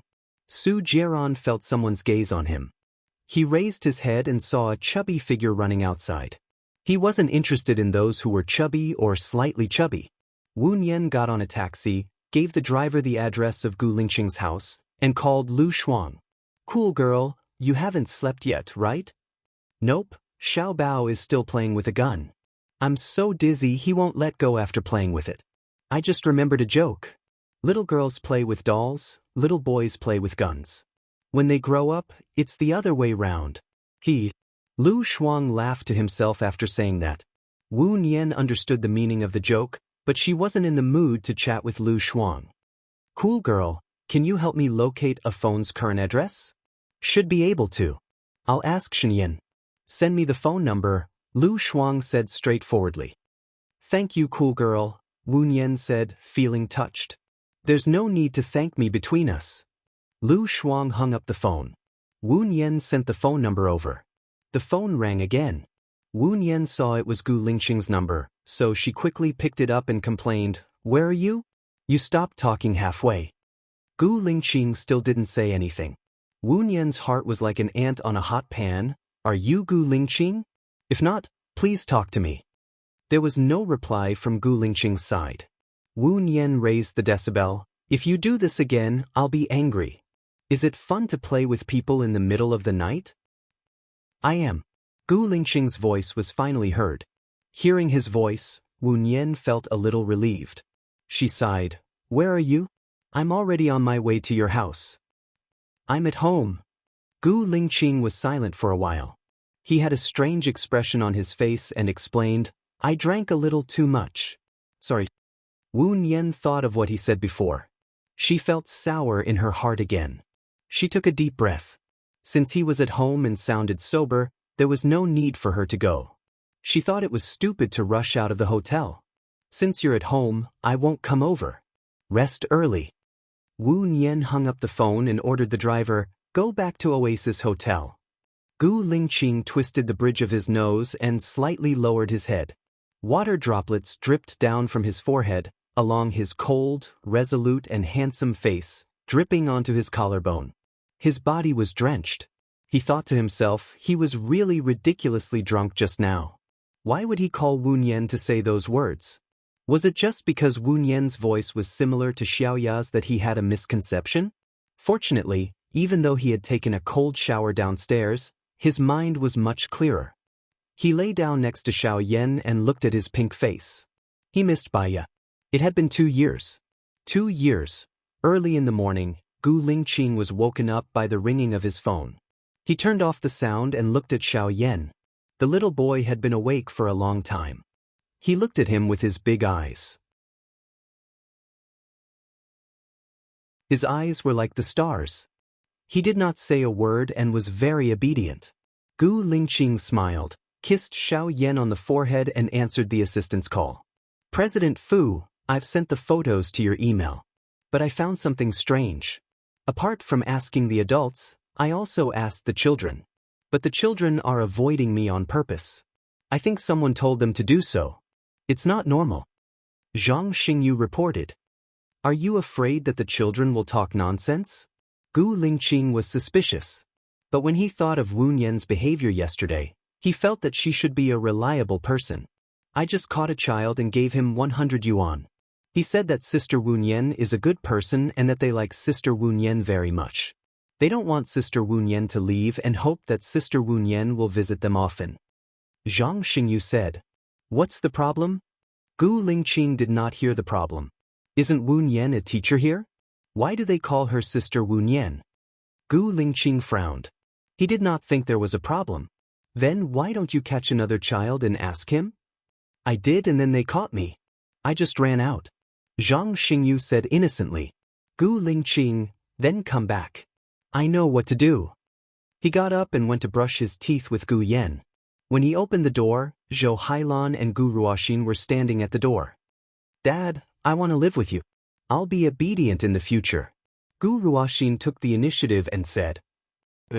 Gu Lingqing replied. I'll go cook wontons for you. Lingqing, I'll help you. Zhou Hailan followed Gu Lingqing into the kitchen and said, You said yesterday that you will choose a tutor that Xiao Xian likes. Does that still count? It does. After all, Xiao Xian might not like the tutor that Yen likes. It's better to teach them separately. Gu Lingqing followed Zhou Hailan's words and said. He opened the fridge and saw bags of frozen wontons. The names of the fillings were written on the bags. The handwriting was a little ugly, but it was very careful. Gu Lingqing took out 2 bags and boiled some water. Seeing that Zhou Hailan was still there, she looked at him suspiciously. Is there anything else? Can't you replace Miss Wu? I'm worried that she won't like Xiao Xian. Zhou Hailan went straight to the point. Don't try to measure the heart of a gentleman with the heart of a villain. Ms. Wu always said good and bad things about little Xian in front of me, such as filial piety, righteousness, intelligence, and so on. Therefore, she will treat little Xian and little Yen equally, Gu Lingqing said in a deep voice and walked out of the kitchen. Did she really say that? Zhou Hailan did not believe it. Some people, even if they know that other people are not good, they don't want to say it out loud. As for others, they judge others based on their own actions and feel that others are not good. Their narrow-mindedness and broad-mindedness can be seen from their own speculations of others.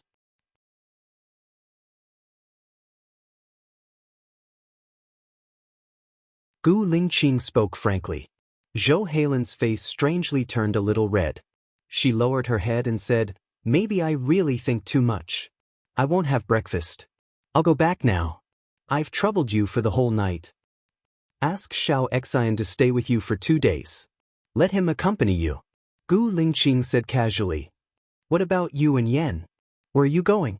Zhou Hailan was jealous. A client asked me to go fishing. I can't take care of 2 kids by myself. I'll have to trouble you to take care of Xiao Xian. Gu Lingqing, don't you think you're being biased? You give little Yen the good food and fun things first. Even when you attend your friend's banquet, you only bring little Yen. Is little Xian so insignificant in your heart? Zhou Hailan said angrily. Xiao Xian and Yen both looked at them. Gu Lingqing looked at Zhou Hailan unhappily.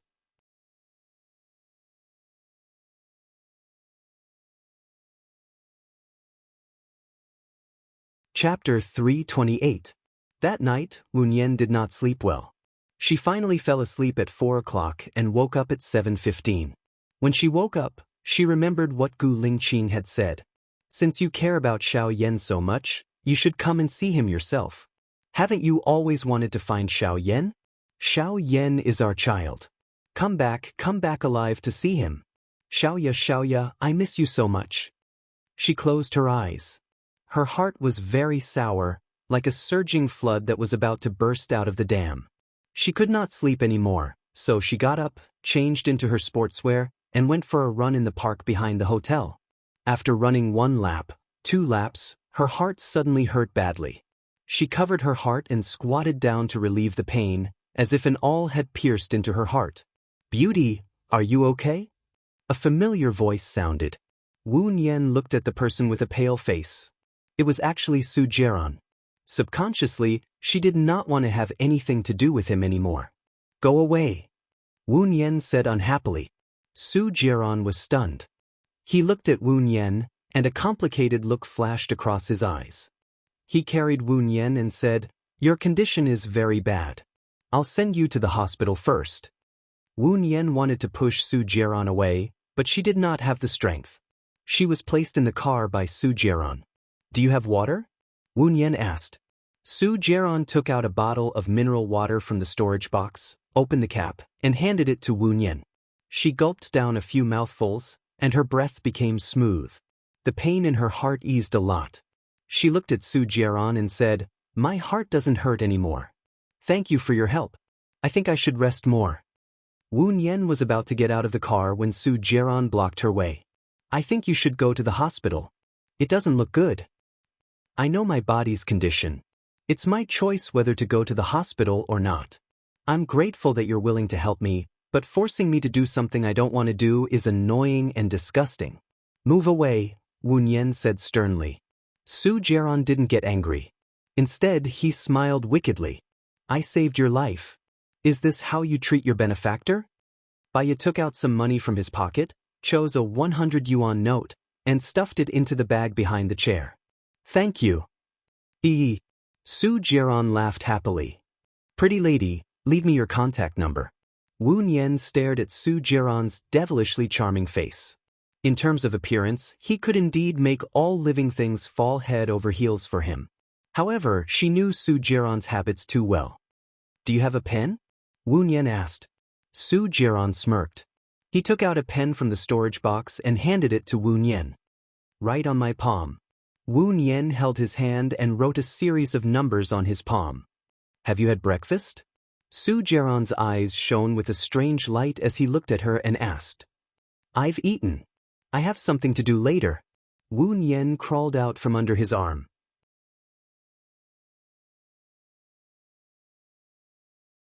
Su Jiran didn't stop him. He sat in the back seat lazily and looked at Wu Nian's back. His evaluation of her was that she was a little plump, had a pretty face, could be said to be perfect, had fair skin, a beautiful face, and a big weapon. Most importantly, her voice was the same as Bai Ya's. Just the fact that their voices were the same was enough to make up for her shortcoming of being slightly plump. Su Jiran picked up his phone and saved her number. He smiled and dialed the number. I'm sorry, the number you have dialed does not exist. Su Jiran frowned and a trace of annoyance flashed in his eyes. He looked in the direction where Wu Nian disappeared. Was she playing with him? Wu Nian went back to her room and lay on the bed. She closed her eyes and rested. She didn't want to die yet. She wanted to be with Xiao Yan and him. Maybe it was because her heart was not feeling well, or maybe she had exercised, or maybe it was because she didn't have enough sleep to begin with, so she fell asleep again. At 10:30 a.m., she was woken up by the phone. She saw that it was Lu Shuang and picked it up. Shuang Niu. I've settled Xiao Bao down. He's outside your hotel now. Are you awake? Let's go out and play together. Lu Shuang was as excited as if he had just been released from a birdcage and could fly freely. Give me 5 minutes. Wu Nian said. She hung up the phone, brushed her teeth and washed up again. She tied her hair into a ponytail and changed into a purple and white spaghetti strap dress before going downstairs.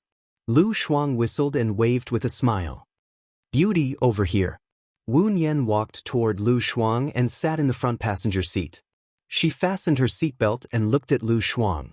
Lu Shuang's hair was down and he was wearing a high-collared cheongsam. Wu Nian saw the hickey on his neck and felt guilty. "Well, you asked me to help you find the location of your phone yesterday. Why did you cancel it?" Lu Shuang asked. "The owner of the phone called me and told me where it is," Wu Nian said simply. "The owner of the phone?" Gu Lingqing, Lu Shuang guessed. Wu Nian didn't say anything. She lowered her eyes.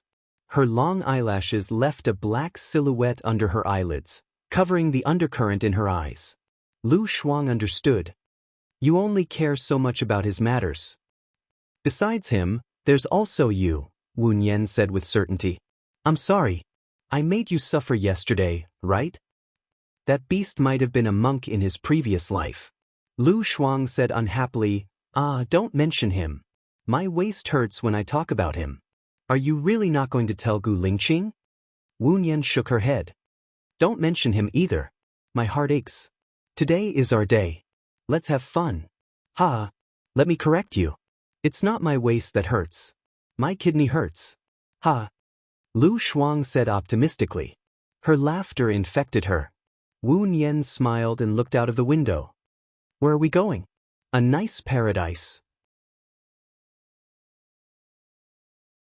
Shenian brought me there once. We can fish, ride horses, sing songs, play golf, and all kinds of entertainment. There's also a food buffet. It's not bad. Most importantly, there are many handsome guys." "Ha!" Lu Shuang was happy when he thought about it. "Aren't you worried that Shenian's spies might be there?" Wu Nian said worriedly. "I stole Shenian's card and entered the VIP area. Not everyone can come in. Besides, I've only been here once. They probably won't remember me. Besides, I'm here to have fun with you. It's fine even if Shenian knows about it," Lu Shuang analyzed. "As long as it's fine." Wu Nian held Lu Shuang's hand. "I'll find a way to help you escape from Shenian. Let's not talk about him anymore. Now, not only my waist and kidney hurt, but my whole body hurts," Lu Shuang said jokingly. "However, in this world, some people would not appear even if you didn't mention them." Wu Nian and Lu Shuang met Gu Lingqing, Gu Lingqing's children, and Gu Lingqing's friends the moment they entered the VIP area.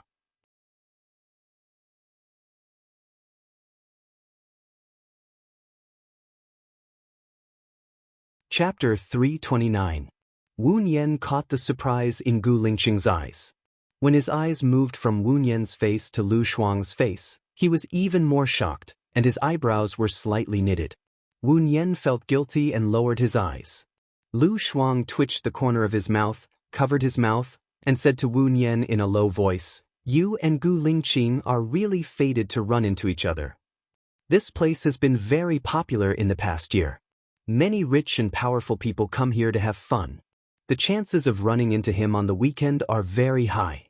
Wu Nian's lips did not move, but his voice came from the gap between his teeth. "So, are you going to say hello to him now or not?"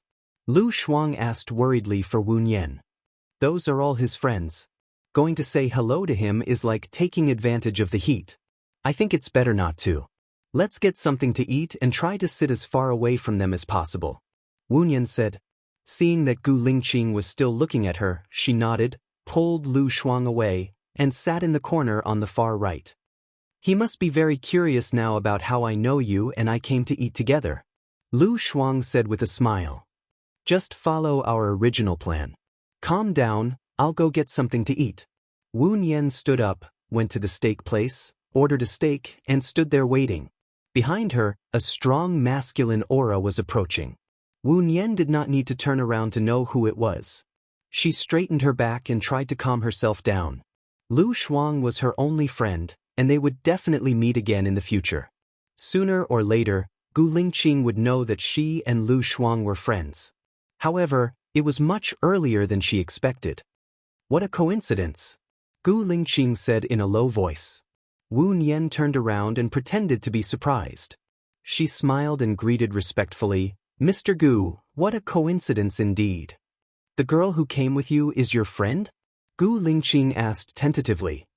"Yeah, Shuang Niu and I are fated. She took good care of me when I came to city." Wu Nian didn't deny it. "She didn't introduce you to a job?"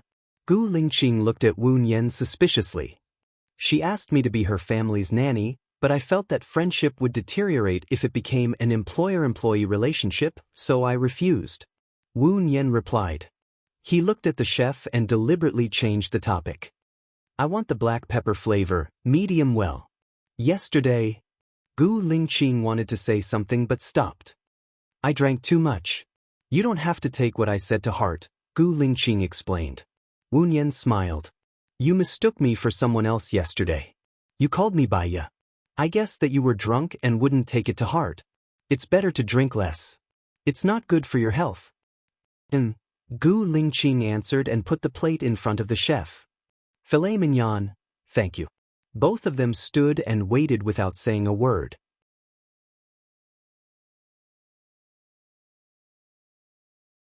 Wu Nian could feel Gu Lingqing's breath on her neck. It was very uncomfortable. People said that time passed like a year. Now she was passing like an hour. She scratched her hair and exhaled. She looked left and right to prevent herself from looking like she had nothing to do. "Is your waist better?" Gu Lingqing asked in a low voice. Wu Nian looked at Gu Lingqing. "I rolled it with eggs yesterday. It worked well. It doesn't hurt anymore today. Thank you for your concern, Mr. Gu." "Your black pepper steak is ready," the chef said. "Oh, thank you." Wu Nian took the plate and couldn't wait to leave. She said to Gu Lingqing perfunctorily, "Mr. Gu, please go ahead. I'm a little hungry. I haven't had breakfast yet. I'll eat first." Wu Nian nodded and left before Gu Lingqing could reply. She saw that Lu Shuang had already taken a table full of dishes. "I'll be quick." Lu Shuang smiled. "I haven't been out for a long time. I miss these delicious dishes." Wu Nian was amused by Lu Shuang's cute expression. She sat down opposite her. "Quick, Gu Lingqing is here. He didn't order a piece for you. I'll queue up after he leaves. What flavor do you want?" "I can get it myself. I saw Gu Lingqing go over immediately after you went over." "What did he ask you?" Lu Shuang asked worriedly. "I'll answer according to what I've prepared. There won't be any problems. But today is our day. I don't want him to affect our mood. If we see him fishing, we'll go horseback riding. If we see him riding a horse, we'll go fishing or singing. We'll split up," Wu Nian suggested. "You're a good sister. I didn't sacrifice my body to protect you in vain. Cheers." Lu Shuang raised his wine glass. "You drove here today. Can you drink?" Wu Nian stopped her. "It's not like we're going to leave after this meal. I don't drink much, so I'll be able to get rid of the alcohol in 4 hours. Today, we're having a good time as sisters. Come, don't spoil the mood," Lu Shuang said casually and clinked Wu Nian's glass of red wine. She drank it all in one gulp. Wu Nian noticed something was wrong. "Cool girl, is there something on your mind?" Lu Shuang smiled brightly. "What's on my mind? Shen Yan went abroad today. I'm happy. He doesn't allow me to drink. I'm not his pet. Even if I'm a pet, I have the freedom to teach my friends. I can even bark when I'm unhappy." Wu Nian knew that Lu Shuang was unhappy. She held Lu Shuang's hand. "I'm sorry. I dragged you into this." "How could you drag me into this? Shen Yan set me up 5 years ago. You're my only comfort. I feel that I still have some value. Today, I'll drink with my sister. We won't go home until we're drunk." Lu Shuang poured himself another big glass. He drank it and laughed in satisfaction. Wu Nian didn't dare to get drunk. She still had to take care of Lu Shuang. They were both drunk. Were they going crazy? "Cool girl, do you remember the time we went camping together?" Ma Rong and Wu Dehai were a couple at that time. They were so lovey-dovey in front of us. Wu Nian asked. "I remember. The two of them were so lovey-dovey. Now that I think about it, I get goosebumps. I heard that Wu Dehai quit medicine and went into business. After that, He found a woman in her 40s as his lover. Ma Rong was furious. She had a miscarriage and was infertile. But that woman gave birth to a son for Wu Dehai. Wu Dehai moved in with that woman. I'm speechless that Ma Rong didn't want a divorce. Lu Shuang sighed. In a certain environment, anger will lead to irrationality. Unwillingness will lead to bigotry. Ma Rong thought that if she was hurt, she wouldn't get a divorce. She wouldn't give way to the woman who destroyed her family, so that they could never be together openly. But she didn't know that she was using her youth, life, and happiness to cultivate resentment and anger. In the end, she will be the one who will be unhappy for the rest of her life. Wu Nian advised. Lu Shuang held Wu Nian's hand. You used to be a psychiatrist. Are you hinting at something? You're tuning in to the Passion Pages YouTube channel. We're so grateful for your support, and don't forget to subscribe to join us on this incredible journey through captivating stories. Your generosity through donations truly makes a world of difference, as it's the primary source of revenue that allows me to expand and enhance this channel for you. Thank you from the bottom of my heart for being a part of this adventure.